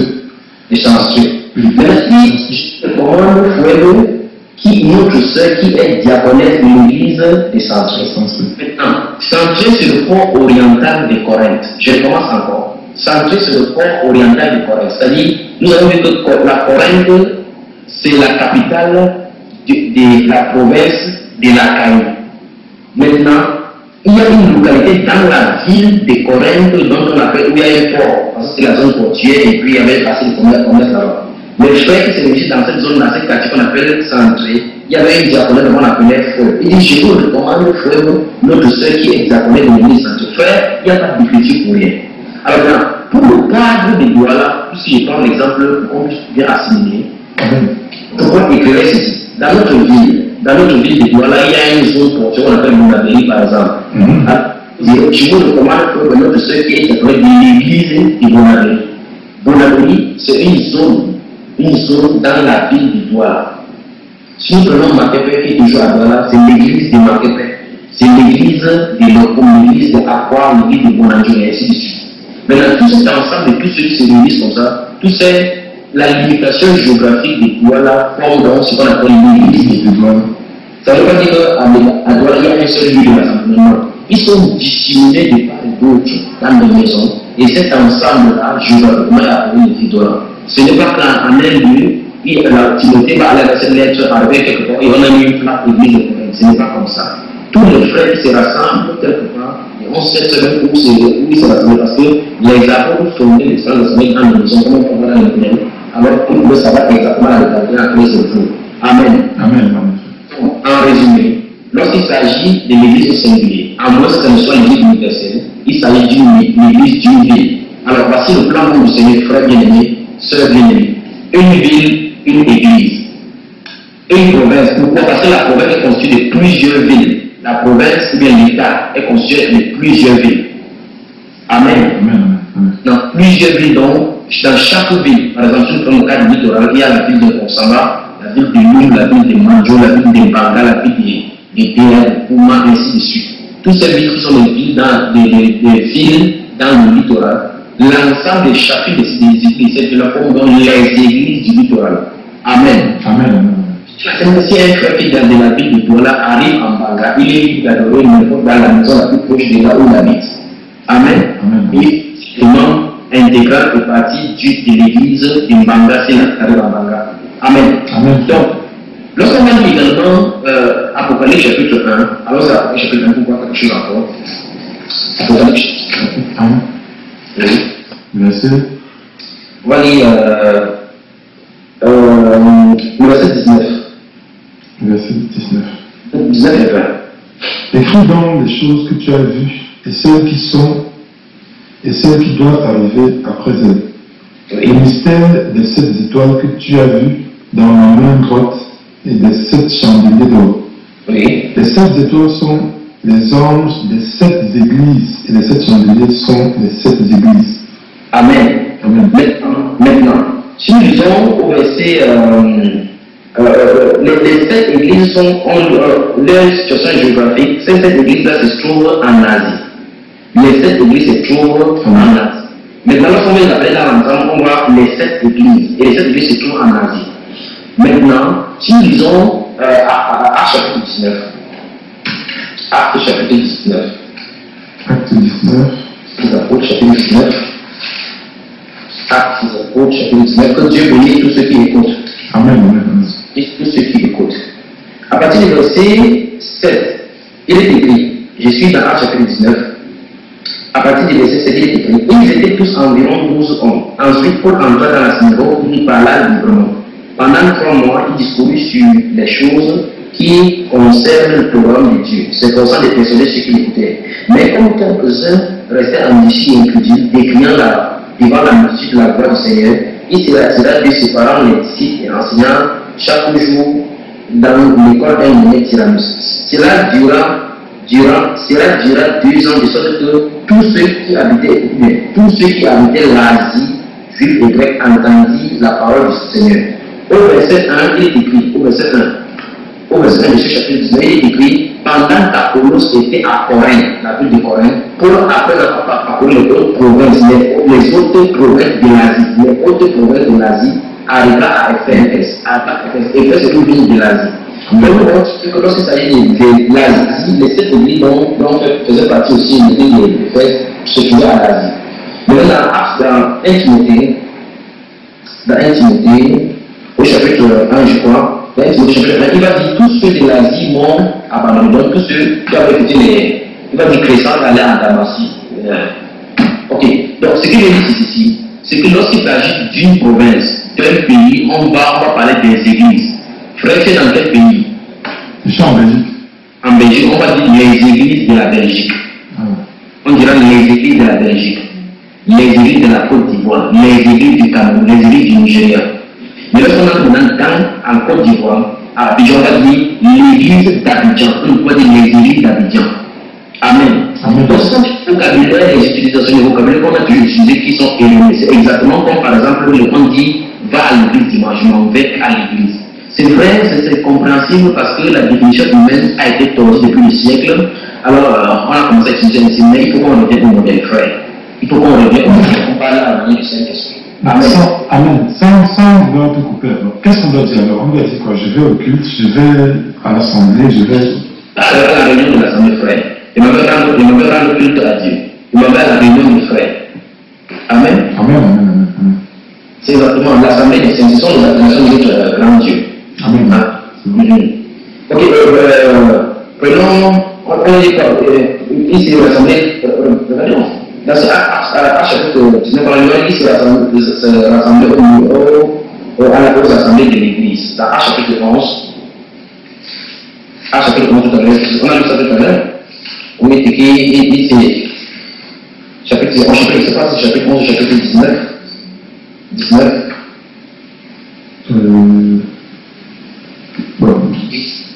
19, verset 9, frère. Le temps que j'ai mis le chercher le verset 11. Verset 9 du chapitre 11. Oui. Verset 9 de. Attends, je sais pas. Verset 9 chapitre 11. Du chapitre 19. Ah, chapitre 19. Donc, Oui. 19, 9. Oui, et puis on va lire à chapitre 11, verset 26. On va voir comment est-ce qu'on dit. Parce que tu m'as posé la question, si on ne dit pas demander à l'église, qu'est-ce qu'il faut dire? C'est ta question. Dans ce cas, prenons la de lire dans le chapitre 11. Mais, chapitre 11 directement, parce que c'est là où c'est écrit le verset dont je cherchais. Ok, c'est bon. Donc, chapitre 11, verset 26 dit, Eliam, à partir du verset 27, on dit, Barnabas s'est rendu ensuite à Tars, où cherchait Saul. Et l'ayant trouvé, il l'amena à l'Antioche. Pendant toute une année, il s'est réuni aux assemblées de l'église. N'est-ce pas, frère? Amen. Et ils enseignaient beaucoup de personnes. Ce fut à l'Antioche pour la première fois, les disciples furent appelés chrétiens. Donc on dit, il s'est réuni aux assemblées de l'église. Donc, ils sont dans une maison, l'église s'est réunie dans la maison. Et si donc tu es chez toi pour aller, tu dis, je m'en vais à l'assemblée de l'église. Amen. De l'église. Amen. Il faut que cette conception puisse quitter l'esprit, la pensée humaine en croyant que l'église est le lieu où on va. Non. Ce sont les êtres, les membres de cette église qui forment ce qu'on appelle l'église. Amen. Donc voilà en quelques mots. J'ai pris le Saint-Esprit de faire pénétrer cette parole dans le cœur de tous ces enfants qui me cherchent de tout le cœur. Je prie que chacun soit béni par cette parole et que la gloire de Dieu éclate dans chaque vie. Que tous les serviteurs de Dieu qui avaient été séduits par le modèle babylonien, le système de la réflexion du système pyramidal, on va en parler de cela par rapport à la Genèse chapitre 11, tout ce système-là, tout ce système qui avait été repris sur la forme éducationnelle, et le frère bien-aimé revient au moment de la parole. Sinon, le Seigneur Jésus va chercher une église sans tâche ni Amen. Donc, maintenant, un problème se pose, il faut qu'on règle maintenant.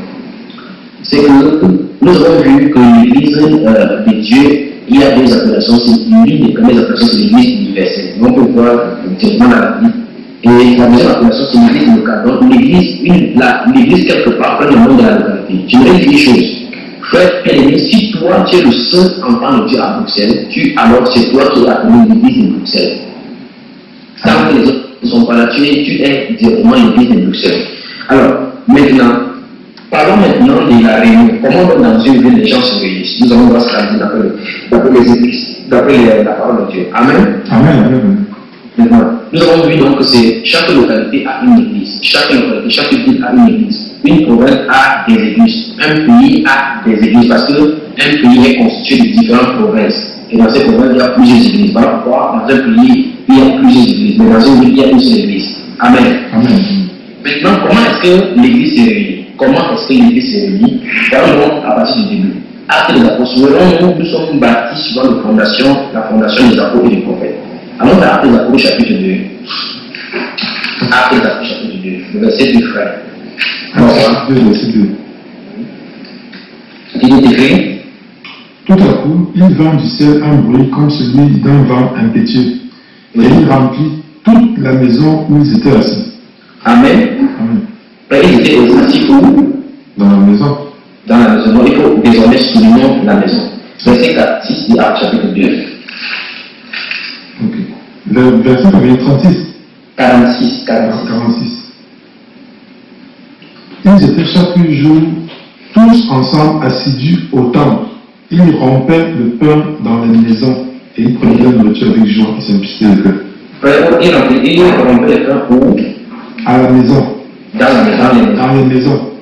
Les maisons, parce que en fonction de la localité, les gens étaient répartis dans les maisons. Donc, dans ce chapitre 2, le verset 2, il est clair que l'Église de Dieu est née dans la maison. L'Église de Dieu est née dans la maison. Pourquoi? Parce que l'Église de Dieu est une famille. Frère, voilà pourquoi tu m'appelles frère. Voilà pourquoi j'appelle quelqu'un qui est de la Chine, qui a accepté juste comme son sauveur frère. Parce que nous sommes de la même famille, de la même famille. Nous tirons notre nom d'un seul frère, nous donnons un seul frère. C'est une famille, il n'y a pas de division. Et nous allons voir le système dimensionnel que dans une dimension, les membres ne peuvent pas fonctionner parce que tous les dons sont incorporés dans un monde de savants. Bien simple. D'autres membres restent innés des années sur une chaise. Les gens ont des spécialités des chaises dans l'église. C'est terrible. Alors que la Bible nous montre dans chapitre 1, chapitre 14. On va y revenir. Donc, l'église est née dans la maison. Et là, au verset 46, particulièrement, je vais m'attarder sur le verset 46 d'abord. La Bible déclare qu'ils étaient chaque jour tous ensemble assis au temple. Frère, je veux que tu remarques que les peuples croyants, les juifs, étaient au temple. On est d'accord? C'est clair. Justement, j'ai posé la question qu'est-ce qu'ils faisaient au temple? Qu'est-ce que c'est au temple? Il faut que je m'arrête ici pour éclaircir parce que c'est ici donc les gens qui ne comprennent pas la parole de Dieu commencent à tordre le sens. Il faut qu'on comprenne exactement ce qui se passe. Les gens sortent de plusieurs années de la loi mosaïque et ils sont tellement liés au temple parce que c'est là où Dieu avait fait résider son nom. Dieu avait fait résider son nom dans le temple de Jérusalem qui avait été construit par Salomon. On peut lire ça dans 1 roi chapitre 1 jusqu'au verset chapitre 11. Donc, le roi Salomon a construit un temple. C'était David qui avait eu l'idée, Salomon en a construit. Mais Dieu n'avait pas eu pris l'initiative pour le faire construire. Remarque que c'est l'homme qui construit. Et dans chapitre 17, il déclare que le prophète lui-même à l'inauguration de ce temple a dit quoi donc Dieu habiterait dans un temple fait de mains d'homme, n'est-ce pas frère? Donc, c'est tout simplement parce que son nom était invoqué. Lors de la prière d'ouverture, il a dit que si du haut des cieux, les gens pêchent le peuple comme et des pluies dans cette maison-ci, que j'ai fait en ton nom, et du haut des cieux, du haut de ta demeure, et un regard et accepte sa prière. Amen. Amen. Maintenant, ils allaient au temple parce que c'était le seul lieu de rencontre, le seul lieu de culte pour rendre culte à Dieu. Maintenant, dans Matthieu chapitre 27, le verset 50, la Bible déclare clairement quand le Christ a prié, le voile du temple s'est déchiré. C'est ce qui est écrit, frère. Alors, derrière le voile se trouvait le lieu très saint où personne ne pouvait voir sous peine d'être sanctionné par le feu de Dieu. Mais que personne ne pouvait voir directement le lieu très saint. Pour montrer très bien que celui qui était caché derrière le voile très saint était caché derrière le voile qui était exposé à la croix. Et c'était le Saint-Esprit. Maintenant, ce voile est déchiré. La Bible déclare dans Hébreux chapitre 3, verset 7, verset 6, la maison de Dieu sur nous. Dans 1 Corinthiens 3, nous sommes le temple de Dieu. Donc, ici, c'est parce que les gens avaient plusieurs amis, un peu comme maintenant, tu m'as posé la question tout à l'heure, frère, en disant, si on ne dit pas qu'on va à l'église, qu'est-ce qu'on dit? Pourquoi? Parce qu'on a déjà l'habitude de dire, on va à l'église. Et tu diras la même chose encore, pourquoi? Parce que tu as dit cela, et c'est inconnu dans ton esprit. Donc, ce qu'on va faire, frère, c'est qu'il faut qu'on laisse la parole de Dieu d'ici qu'elle pense. Maintenant, dans le temple, ils y allaient. Regardons au chapitre, nous sommes au chapitre 2, n'est-ce pas, frère? Ok, ils ont quelque chose. Verset 6, on dit quoi? Verset 6. On va partir verset 5, on dit, souvent le chapitre 2, verset 2 dit, le bruit est venu du Saint-Esprit descendu, ça a secoué. Maintenant, verset 5, on dit, il y avait un séjour à Jérusalem des Juifs hommes qui étaient venus à la fête de la Pentecôte. Il y avait un séjour à Jérusalem des Juifs, hommes et toutes les nations qui sont sous le ciel. Je m'arrête encore pour dire quelque chose. Remarquons une chose, c'est qu'il y a des gens qui disent aujourd'hui pentecôtistes et ils s'en vendent. Dans cette expérience des apôtres, on voit très bien qu'il y a deux groupes. Il y a des Juifs qui sont venus à Jérusalem à la fête de la Pentecôte, n'est-ce pas, frère? Il y a un groupe qui était plutôt dans la chambre haute pour prier. Je pose la question maintenant. Qui parmi les deux, qui est pentecôtiste?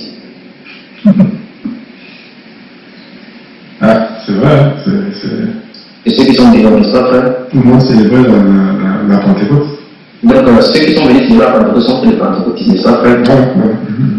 Ceux qui cherchaient le Seigneur dans le secret n'étaient pas des pentecôtistes, parce qu'ils n'étaient pas dans la fête de la Pentecôte. Aujourd'hui, si tu te demandes d'être pentecôtiste, sache que tu es dehors, il faut être allé dans la maison pour prendre le Saint-Esprit.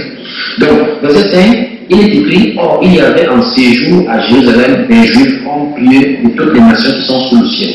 Au bruit qui eut lieu, la multitude accourut et elle fut confondue parce que chacun les entendait parler dans sa propre langue. On se comprend, frère? Ils vont être étonnés. Voilà pourquoi, à partir de ces 14 cas, alors qu'il se présentant avec les roses, il n'y pas la voix et leur parlant. Il a commencé à leur annoncer l'évangile. Au verset 37, il m'a dit, après avoir entendu ce discours, il dit, ces gens-là, il dit le cœur vivement touché et il dit à Pierre et aux autres apôtres, on fait que ferons-nous. L'apôtre Paul leur dit de repentir et que chacun de nous soit baptisé au nom du Seigneur Jésus-Christ pour le pardon de vos péchés et pour recevoir le nom du Saint-Esprit. Alors maintenant, vous êtes dans la Bible dit que ceux qui acceptaient sa parole, ceux qui acceptaient sa parole furent baptisés. Il faut qu'on comprenne bien comment ça veut se chez nous. Ceux qui acceptaient la parole furent baptisés et en ce jour, le même jour, le nombre de disciples s'augmenta d'environ 3000 ans. Et ces 40 ans, ils persévéraient dans l'enseignement des apôtres, dans la communion fraternelle, dans la façon de prier et dans les prières. La paix s'emparait de chacun et il se faisait beaucoup de prodiges et de miracles par les apôtres. Tous ceux qui croyaient étaient dans le même lieu, ils avaient tout en commun. Ils vendaient leurs propriétés et leurs biens et ils en partageaient les produits entre tous, selon les besoins de chacun. Verset 46, ils étaient chaque jour tous ensemble dans la cité au temple. Pourquoi faire? On verra maintenant que ceux qui avaient l'habitude de vivre au temple, donc il y a beaucoup de personnes qui comprennent ces messages de sortie de l'illumination. Ils sortent, ils vont dans la maison, et puis un dimanche, ils ont déjà l'habitude d'aller le dimanche. Ils rentrent dans ce qu'ils appellent son église, l'église humaine. Pourquoi? Ce sont des qualités qu'on a mis la petite toujours comme ça. Ils ne comprennent pas que la vie peut sortir du milieu. Donc c'est l'habitude qui était souvent naturelle, frère. C'est ça que se demande ici. La première année, au chapitre 3, il est carrément en transit, on va les chasser. Parce qu'ils ne partaient pas autant pour adorer. Ils partaient autant pour prêcher la parole des hommes.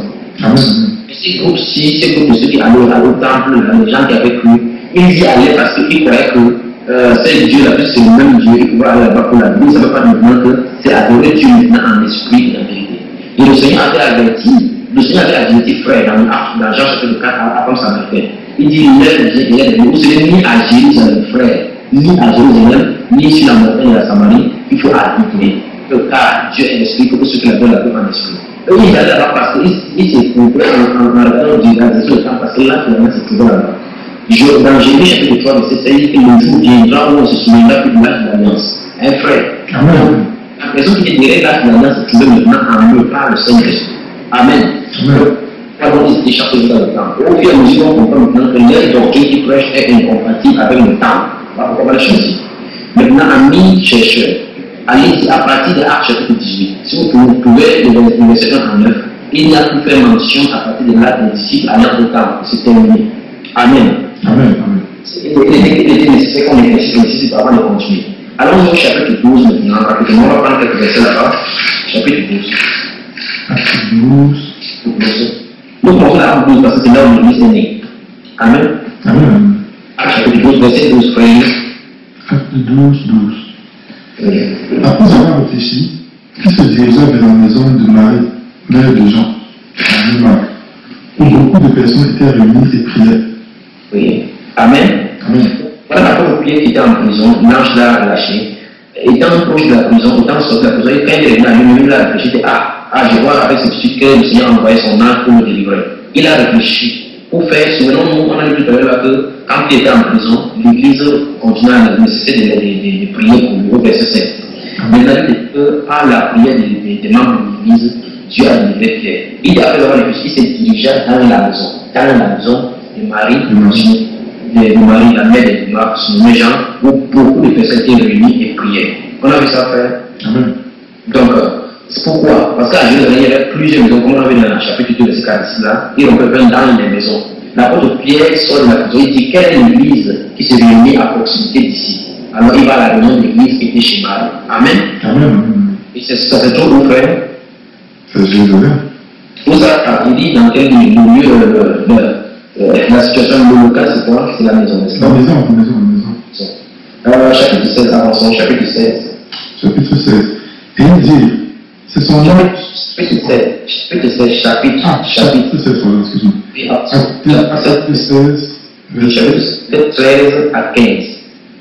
Verset 13 à 15. Oui. Le jour du sabbat, nous rendîmes hors de la porte, vers une rivière où nous pensions que se trouvait un lieu de prière. Nous nous assîmes et nous parlâmes aux femmes qui étaient réunies. Oui. L'une d'elles, nommée Lydie, marchande de pourpre et marchande de pourpre de la ville de Thyatire, était une femme craignant Dieu. Elle écoutait, le Seigneur lui ouvrit le cœur auquel fut attentif à ce que disait Paul. Lorsqu'elle eut été baptisée avec sa famille, elle fit cette demande. Si vous me jugez fidèle au Seigneur, entrez dans ma maison et demeurez-y. Amen. Amen. Entrez dans ma maison et demeurez-y. Demeurez-y. Maintenant, nous sommes au verset 40. Verset 40. Quand ils furent sortis de la prison, Oui. ils entrèrent chez Lydie et après avoir vu et exécuté les frères, ils partirent. Oui. Amen. Frère, ça veut dire que les gens se réunissaient directement chez Lydie, n'est-ce pas? Les frères étaient chez Lydie. Les frères étaient chez Lydie, dans la maison de Lydie. On peut avancer. Amen. Ok, chapitre 20. Chapitre 20. Bon, il y a aussi le verset 40, c'est chapitre 16. Donc il y a tellement de versets. Avançons rapidement. Chapitre 20, le verset 20. 20. Oui. Au prix de bien-aimé, le Seigneur d'éclaircir les bien-aimés avec cela. Amen. Vous savez que je n'ai rien caché de ce qui vous était utile, et que je n'ai pas craint de vous prêcher et de vous enseigner publiquement et dans les maisons. Et dans les problèmes. Dans les maisons. Donc ces versets sont les versets que nous négligeons, mais le plan parfait du Seigneur est répété. Normalement, 2 versets devraient régler le problème, n'est-ce pas, frère? Amen. Mais si ça continue à se développer, ça continue à se montrer, on voit très bien que là, c'est le modèle de la Bible, c'est le modèle de la Bible, le modèle à prendre le Seigneur. Chapitre 28, sortons de l'apôtre. Chapitre 28. Verset 30. Verset 30. Paul demeura 2 ans entiers dans une maison qu'il avait louée. Il recevait tous ceux qui venaient le voir, prêchant le royaume de Dieu et enseignant ce qui concerne le Seigneur Jésus-Christ en toute liberté et sans obstacle. Amen. Amen. Donc, on a Paul qui est enchaîné, amené à Rome, lorsqu'il comparaissait, il a lu la maison, il a continué la même étant à Rome. Amen. Amen. Ok, maintenant, l'acte des apôtres a commencé, l'église a commencé dans la maison, acte des apôtres est fini dans quoi, frère? Dans la maison de Dieu. Dans la maison. Sortons le acte des apôtres, Romains chapitre 16. Romains 16. Romains chapitre 16. Oui. Le verset 5. Verset 5. Saluez aussi l'église qui est dans leur maison. Oui. Vous avez salué aussi l'église qui est dans leur maison. Leur maison. L'église est dans leur maison. Amen. Amen. Voilà, on continue. 1 Corinthiens chapitre 16. Oh frère bien-aimé, vraiment on voulait écouter la parole. 1 Corinthiens chapitre 16. Chapitre 16, verset 19. Verset 19. Les églises d'Asie vous saluent. Ah, frère, attends, s'il te plaît. Tout à l'heure, je parlais de l'église, tout à l'heure, je parlais de l'Asie. Tu as remarqué donc ici, quand il s'agit de l'Asie, on a dit les églises d'Asie. Donc, on peut dire ce qu'il disait tout à l'heure, parce qu'en Asie, il y a les 7 églises, n'est-ce pas? Parce que littéralement, les églises d'Asie vous saluent. Amen. Amen. Alors, vous voyez, dans le même verset, le verset 19, il y a le modèle géographique dont je parlais de l'église locale, et directement dans la localité, il y a le modèle de maison. Continuons. Les églises saluent. Les églises d'Asie vous saluent. Aquilas et Priscille, avec l'église qui est dans leur maison, vous saluent beaucoup dans le Seigneur. Alléluia. Amen. Alors, donc voilà le modèle. Chapitre, commençons dans le livre Philippiens. Philippiens. Oui.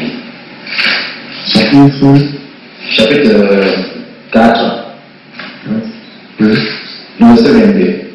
Verset 22. Oui. Tous les saints vous saluent, et principalement ceux de la maison de César. Amen. Amen. Avançons dans Colossiens, frère. Frère, est-ce que tu vois déjà quelque chose? Est-ce que quelqu'un voit quelque chose? Non. Dieu, que le Saint-Esprit fait tomber les écailles. Amen. Chapitre, j'ai dit Colossiens chapitre 4, le verset 14 et 15. Verset 14 et 15. Ok. Luc, le médecin bien-aimé, vous salue, ainsi que Démas. Salut les frères qui sont à Laodicée et Nymphas et l'église qui est dans sa maison. Amen. Amen. Philemon. Ok. Chapitre. Ah oui, chapitre 1. Ok, bon, chapitre 1, verset 1 et 2 alors. Verset 1 et 2. Paul, prisonnier de Jésus-Christ, et le frère Timothée à Philemon, notre bien-aimé et notre compagnon d'œuvre. À la sœur Atia, à Archip, notre compagnon de combat, et à l'église qui est dans ta maison. Amen. Amen. Donc voilà donc le modèle frère qui est posé. Nous voyons par exemple l'apôtre également que dans le chapitre 21 de l'apôtre que chez l'évangéliste il y a aussi une église, chez l'église chez l'évangéliste il dit. Chapitre 21, le verset 8, je crois. Chapitre 21 des Actes des Apôtres. Chez lui également il y en avait. Ok, verset 8, oui. Verset 8 des Actes, chapitre 21. Acte 21, verset 8. Oui. Nous partîmes le lendemain et nous arrivâmes à Césarée. Étant entrés dans la maison de Philippe, l'évangéliste, qui était l'un des 7, nous logeâmes chez lui. Amen. Amen. Verset dit quoi? Il avait 4 filles vierges qui prophétisaient. Voilà. Verset 10. Comme nous étions là depuis plusieurs jours, un prophète nommé Agabus descendit de Judée. Voilà. Donc chez l'évangéliste Philippe, il y avait une assemblée. Il y avait une fille, des filles, 4 filles vierges dans cette assemblée qui prophétisaient. Amen.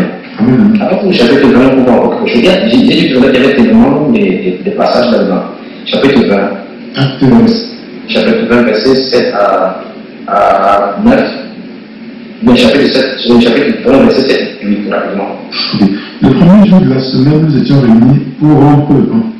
Oui. Paul, qui devait partir le lendemain, s'entretenait avec les disciples et prolongea son discours jusqu'à minuit. Oui. Il y avait beaucoup de lampes dans la chambre haute où nous étions assemblés. Amen. Amen.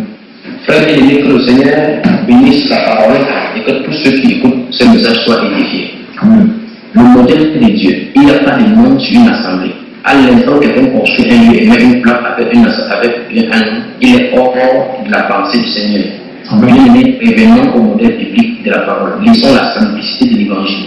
Laissons le Saint-Esprit nous moubler. Laissons le Saint-Esprit nous travailler et quittons ces choses.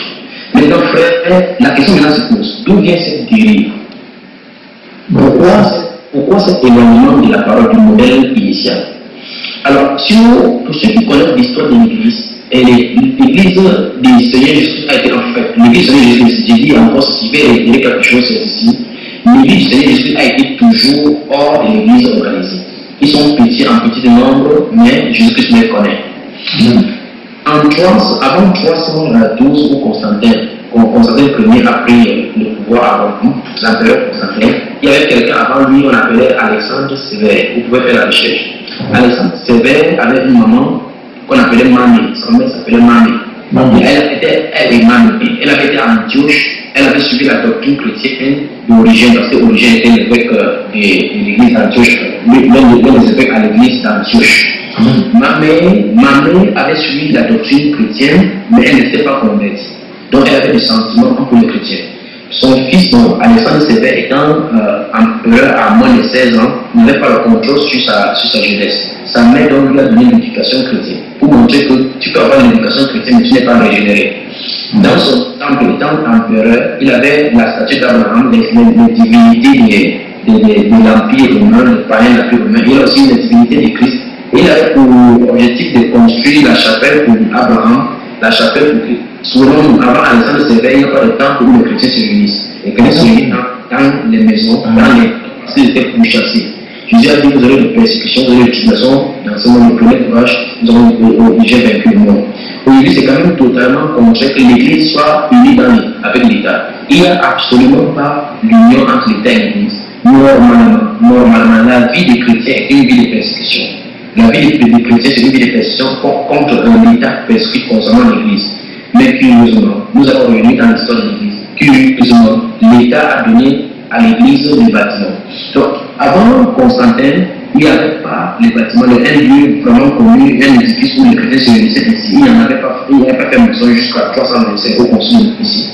Mais ils sont retracés comme ça la source d'où viennent ces choses. Donc c'est Alexandre Sévère qui a voulu récupérer, parce qu'avant lui il y avait beaucoup d'autres joueurs, Maximin et autres, Nestor et puis Néron qui ont persécuté l'Église. Néron particulièrement, en l'an 64, a persécuté l'Église à outrance. C'est-à-dire que l'apôtre Paul parle en manger et délivré de la guerre de Néron. Donc Néron persécute l'Église et après lui il y a des successeurs, il y a beaucoup d'autres successeurs qui viennent, mais il parle particulièrement d'Alexandre Sévère parce que c'est lui qui a eu un recours à cette vision. En fait, c'était une pensée diabolique pour pouvoir réunir comme la Genèse chapitre 11. Le but c'était de réunir les chrétiens au lieu de ces calmes pour qu'ils puissent servir le Christ, sachant qu'il pourra s'infiltrer et contrôler mieux les chrétiens. Parce qu'on ne cernait pas les chrétiens. Parce que véritablement les vrais chrétiens ne peuvent pas les cerner. Parce que Jésus a dit qu'ils sont comme le vent. On ne peut pas les maîtriser, on ne sait pas comment ils fonctionnent. Amen. Et c'est comme ça que Jésus-Christ veut. Que l'Église l'amène ou non, les persécutions viennent sur l'Église, ça va nous pousser à nous réunir dans la maison. Qu'on l'amène ou non, c'est ça vient sur l'Église. Donc quelqu'un ferait mieux de se préparer maintenant avant qu'il ne soit trop tard. Préparer dans la prière, dans le jeûne, dans la prière pour attendre la venue de notre glorieux Seigneur Jésus-Christ. Donc Alexandre Sévère a eu cette intention, mais il n'a pas pu réaliser. Cette pensée qui lui a été injectée par Satan. Et souvent, dans Genèse chapitre 10, Nimrod a été le premier à dominer sur la terre, a été puissant sur la terre. Nimrod veut dire rebelle. Par la suite, quand les autres sont allés du côté de l'Orient, à Chinéa, ils ont commencé à faire des briques pour se bâtir une tour dans la tour, se mettre toujours la sixième poussière. Et puis il dit, bâtissons une tour, faisons un nom. C'est le principe de l'universel. Faisons un nom, il faut qu'on nous reconnaisse. On ait des plans d'église ici dehors. Qu'on n'ait pas n'importe qui. Il faut qu'on ait des climatisés chez nous. Il faut qu'on ait des gouverneurs de la Bible chez nous. C'est pas comme ça, frère. Dieu n'est pas un parti politique, on veut que les gouverneurs s'appellent, non. Dieu veut les convertir, Dieu veut les régénérer, Dieu veut les transformer. C'est nous-mêmes des sanctifications, une vie hors du péché, hors des soumis du monde. N'importe quel président est quelqu'un, un président est dans la franc-maçonnerie, dans le groupe, il se dit qu'il est chrétien. Il se dit qu'il suit le président Obama est chrétien, Nicolas Sarkozy, François Hollande est chrétien. On ne peut pas être chrétien à partir de nos loges maçonniques. Non, non. Tu me fous maintenant, si tu es dans la loge maçonnique, dans la loge de franc-maçon, des roses quoi et toute autre loge, Jésus-Christ te connaît. Tu es un hindou, tu n'appartiens pas à Jésus-Christ. Tu peux appeler Christ dans ta loge comme étant la conscience universelle. Non, il est réel, le Dieu créateur. Il a créé Satan avec tous ces bagages-là. Donc, tout ce que tu dois faire, c'est te repentir, ôter tous ces bagages et venir à Jésus-Christ simplement. Il est le sauveur et il t'a sauvé. Amen. Amen. Donc, Alexandre Sévère a eu cette pensée, mais la personne qui l'a mis en pratique, c'est Constantin. Et il y a une similitude entre ce qui s'est passé dans le conseil du lycée avec Akab et Jézabel. Donc il y a une image là derrière, une image entre le mariage entre Jézabel et Akab qui est présentée encore à l'église. Maintenant, frère, voici l'ordre du Seigneur. Apocalypse chapitre 18, verset 4 dit: c'est pourquoi mon peuple, sortez du milieu d'être, ne touchez pas ce qui est impur. Donc, bien aimé, ce qui est beaucoup, mais que tu te trouves dans une église organisée. Alors, souviens-toi, tu te trouves dans Babylone. Toute église organisée est incluse dans Babylone. Que tu l'admettes ou que tu le veux ou non, c'est ainsi déclare la parole de Dieu. Il faut sortir et revenir à la simplicité de l'évangile. Que le Seigneur obéisse. Amen. Frère, mais moi, il y a un truc que je comprends pas parce que de nos jours, tout le monde utilise ce verset. C'est-à-dire que tu as le pentecôtiste, oui. Il utilise ça, il dit qu'il utilise ça contre le catholique. Les catholiques. Sortez du milieu. Tu as l'adventiste qui utilise ça contre les catholiques et les protestants. Oui. Tu as finalement, je pense que le catholique utilise ça contre le protestant. On ne comprend pas bien. La Bible déclare dans le livre de Pierre, depuis de Pierre, dit: sachez tout d'abord qu'aucune parole, aucune prophétie de la Bible ne peut faire l'objet d'une interprétation particulière. Donc, la parole de Dieu doit être laissée dans son contexte, doit dire ce qu'elle dit et doit s'adresser aux gens à qui elle s'adresse. Dans cette église, dans cette chapitre de 18, le verset précédent parle d'Apocalypse chapitre 17, là on parle de Babylone. Et nous savons que Babylone, c'est la mère des prostituées. Et la Bible l'appelle mère, parce qu'on dit c'est la mère des prostituées des abominables. Et on dit elle est mère. Au chapitre 2, il est question Je lui ai donné du temps pour se repentir, elle ne peut pas se repentir. Il va l'ajouter sur un lit de malade et frapper ses filles de maladie et toutes les églises protestantes que je suis qui sont de cœur. Donc, on va dire que cette femme-là a des filles. Et c'est quand même curieux qu'elle puisse dire comme ça, puisque il y a quelque chose, je sais que le bien-aimé qu'on connaît de ce que j'en ai parlé, il y a ce qu'on appelle le Conseil mondial des églises. Si tu sais ceci, mon cher bien-aimé, que ton église, que tu appelles la dénomination, qu'elle le veuille ou pas, si elle prêche contre l'Église catholique, les lois seront votées dans le pays. On a beau lutter contre l'homosexualité, on vient de légiférer, de voter une loi en France. On va faire la même chose aux États-Unis, comme le veut ou pas. La Bible déclare, Jésus a dit que ce sera comme selon le Gomorrhe autant de l'homme. Donc l'homosexualité va venir, comme vous l'admettez ou pas. De la même façon, Dieu est les organisations babyloniennes, les rites babyloniens. Voilà pourquoi le Conseil est venu à se mettre en place pour produire l'image de la bête. Toutes les anciennes, les églises des États-Unis ont été infestées dans la Babylone. Tous ont fait allusion à l'Église catholique. Martin Luther qui a été envoyé pour faire sortir son peuple du dans ce temps-là avec la lumière de l'époque monogétique qui frappe par la foi, à sa mort, les gens ont encore réintégré. Maintenant, les protestants, les luthériens sont encore en allégeance avec l'Église catholique. Ils les appellent même l'Église seule. C'est une abomination.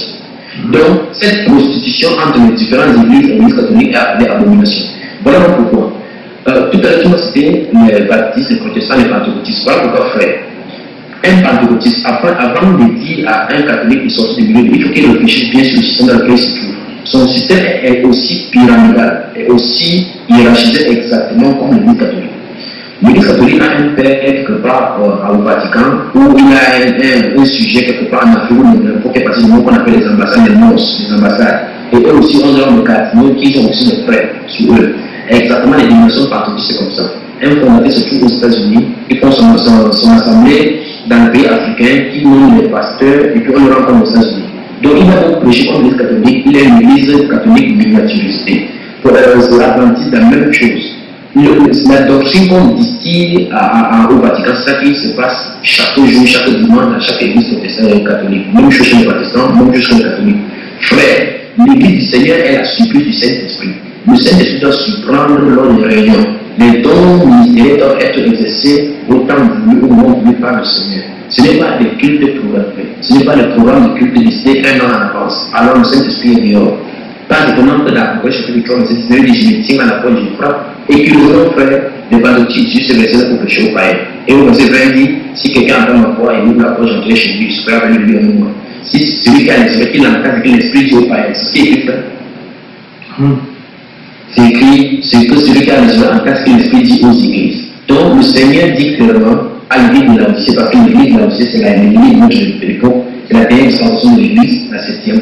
Il dit, si quelqu'un entend ma foi en ce moment, c'est frère Daniel, qu'elle ouvre sa porte à la maison, et j'entrerai là-bas, et on va communier ensemble.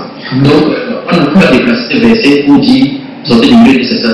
La Bible dit clairement qu'on sort de toutes les églises organisées, parce que toutes les églises organisées à la personne humaine est une abomination. Et c'est ce qu'on appelle Babylone la grande, la mère exécutive. Amen. Donc, à chaque fois quand on parle de ces églises, en fait, c'est une sensation. Ah. C'est différentes périodes. L'église d'Éphèse, c'est la période de l'apôtre Paul. Bien qu'à Éphèse, en Asie, on avait une église à Éphèse, comme on a vu tout à l'heure. Mais ces églises sont des églises prophétiques. Donc il y a 7 ans, cette période de l'église. La première période commence avec Actes des apôtres, comme on a vu tout à l'heure dans Actes des apôtres, c'est la période des églises. Donc nous verrons sur ça sur les 7 âges de l'église. Donc, sache frère que nous sommes dans la première partie de l'église. Le dernier âge de l'église, on voit clairement qu'il n'y a pas de félicitations. Sur les autres églises, Jésus donne les félicitations. Il dit, parce que j'ai contre toi, je t'ai remercié pour ceci. Tu vois, mais à l'église, il dit tout simplement, tu es riche. Voilà pourquoi il y a ton de prospérité maintenant, frère. Alors, si tu dis l'époque de la revendication de moi, voilà pourquoi il y a cette sorte d'inégalité entre l'homme et la femme. Une revendication sociale par-ci, par-là. C'est l'esprit de l'époque. Les enfants de Dieu doivent résister à cette époque et marcher ici. À ce siècle, c'est seulement la sagesse de Dieu. Amen. Amen. Oui. Autre question, frère? Oui. Moi, justement, c'est la question dont je t'ai parlé au départ, qui est justement celle au moment où tu as répondu à cette question-là, le son n'était pas très bon. C'est-à-dire de savoir, tous ceux-là qui sont, je ne sais pas moi, tous nos oncles, nos tantes, nos parents qui ont vécu dans la foi, qui ont vraiment marché avec le Seigneur Jésus-Christ et qui sont morts et qui ont été dans des dénominations. Oui. Parce que voilà, pour moi, c'est un message un peu nouveau. Quoique j'ai déjà entendu un peu par rapport à ça, mais c'est assez nouveau pour moi. Oui, amen. Oui, en fait, le Seigneur, n'est-ce pas, frère? Le Seigneur connaît ses brebis. Je recommence encore. Lorsque Philippe était en Samarie, il prêchait, il y avait un monsieur qu'on appelle l'Éthiopie qui était sur son char, il rentrait en Éthiopie, il était adoré à Jérusalem. Jésus-Christ connaît son cœur, c'était une brebis prédestinée. Je répète encore, c'était une brebis prédestinée. Il a dit, devant il y en a encore, il dit que n'était pas le seul brebis du troupeau. Il y en a plusieurs autres brebis, cette brebis-là, Jésus-Christ encore, je vais les amener. Donc frère, Apocalypse chapitre 18, verset 4 dit, c'est pourquoi mon peuple, il n'a pas appelé tout le monde à sortir. Il a dit mon peuple sorti du milieu d'eux. Et dans Jean 10, il a dit, mes brebis entendent ma voix.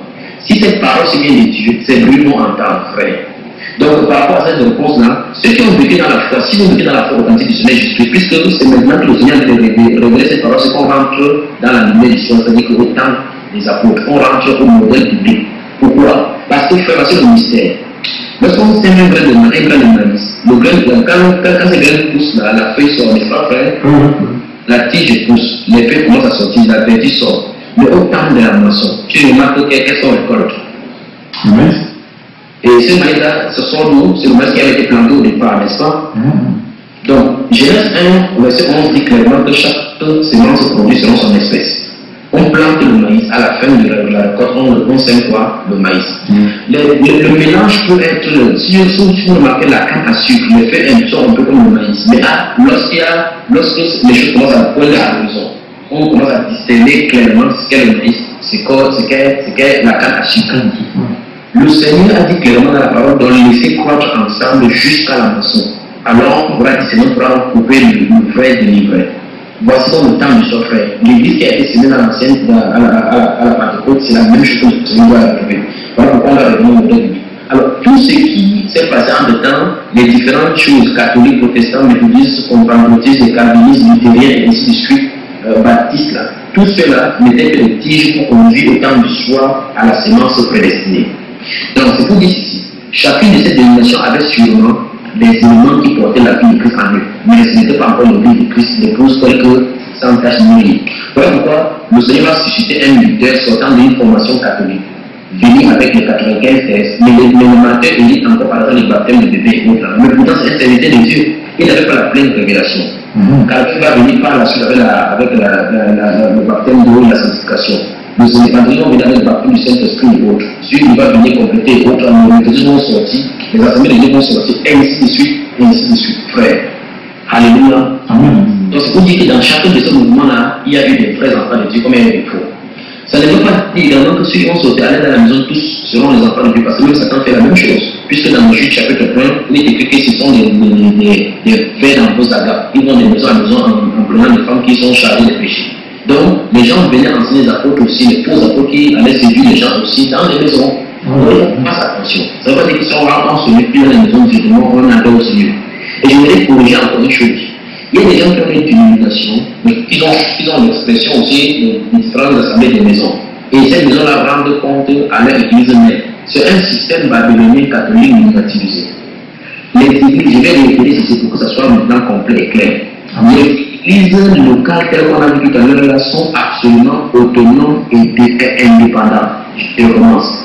Les églises sont absolument autonomes. Quand il n'y a pas d'autonomie, ça veut dire que l'église des Fès ne dépend pas d'une église mère à Jérusalem ou en Judée. Non.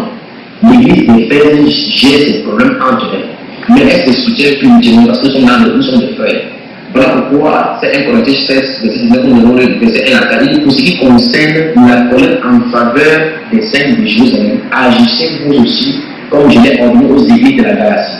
Donc, pour ce qui est des secours aux pauvres et autres là-bas dans la Judée, les gens se soutiennent mutuellement parce qu'on est tous des frères en Christ. Maintenant, un aspect de la gestion de l'église, chaque église est autonome. Chaque église est autonome et indépendante. Donc, il n'y a pas un archbishop quelque part qui prend la décision. Pour qu'il y ait une décision, on attend que quelqu'un vienne prendre la décision. Non.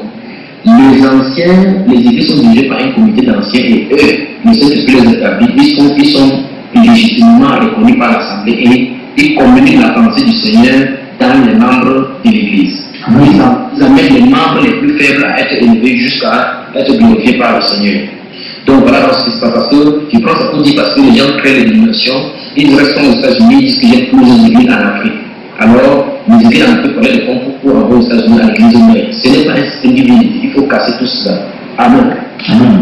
Donc, frère, pour répondre à ta question, parmi les gens qui sont morts avant ce message-ci, il y a certainement des gens qui ont cru en Dieu qui seront sauvés. Amen. Amen. Autre question? Bon, à un moment, tu as évoqué, quand on transportait l'arche, oui. Tu as parlé des 4 personnes qui portaient l'arche aux épaules parce que c'était la venue des 4 évangiles, un truc comme ça. Oui. Voilà pourquoi, une fois de plus, il n'y a pas 5 évangiles. Parce qu'il y a des esprits tordus qui parlent de l'évangile de Judas, l'évangile de Thomas, l'évangile de Marie de Magdala. Frère, si tu permets, on va revenir avec l'église, avec Israël, type de l'église et différentes prophéties. Parce que ça va avec les 4 évangiles. Donc, le premier, c'est pour avancer en image pour montrer pourquoi il y a 4 évangiles. Tout simplement. Avec les 4 événements qui sont devant le Seigneur. Donc, tout cela, ce sont des images prophétiques. Amen. Amen. Donc, pour que je prie, franchement, que les bien-aimés écoutent ce message-ci et qu'ils vérifient dans leurs paroles, comme dans Actes 17, verset 11, où les chrétiens devraient vérifier tout ce que chacun de nous, pour voir tout ce qu'on a enseigné. Et si c'est le vrai frère, si tu es dans l'erreur, que vas-tu faire? Que pourras-tu dire au Seigneur? Donc, toi qui écoutes ce message, ce n'est pas par hasard que tu as écouté. Le Seigneur veut que tu écoutes afin que tu réfléchisses véritablement sur le salut du Coran. Parce que beaucoup de personnes ont des visions, ils ne contrôlent pas leur vision, comme j'ai dit tout à l'heure. Les révélations ne contrôlent pas. D'autres bases reproduisent le système qui sont pris dans l'histoire de théologie.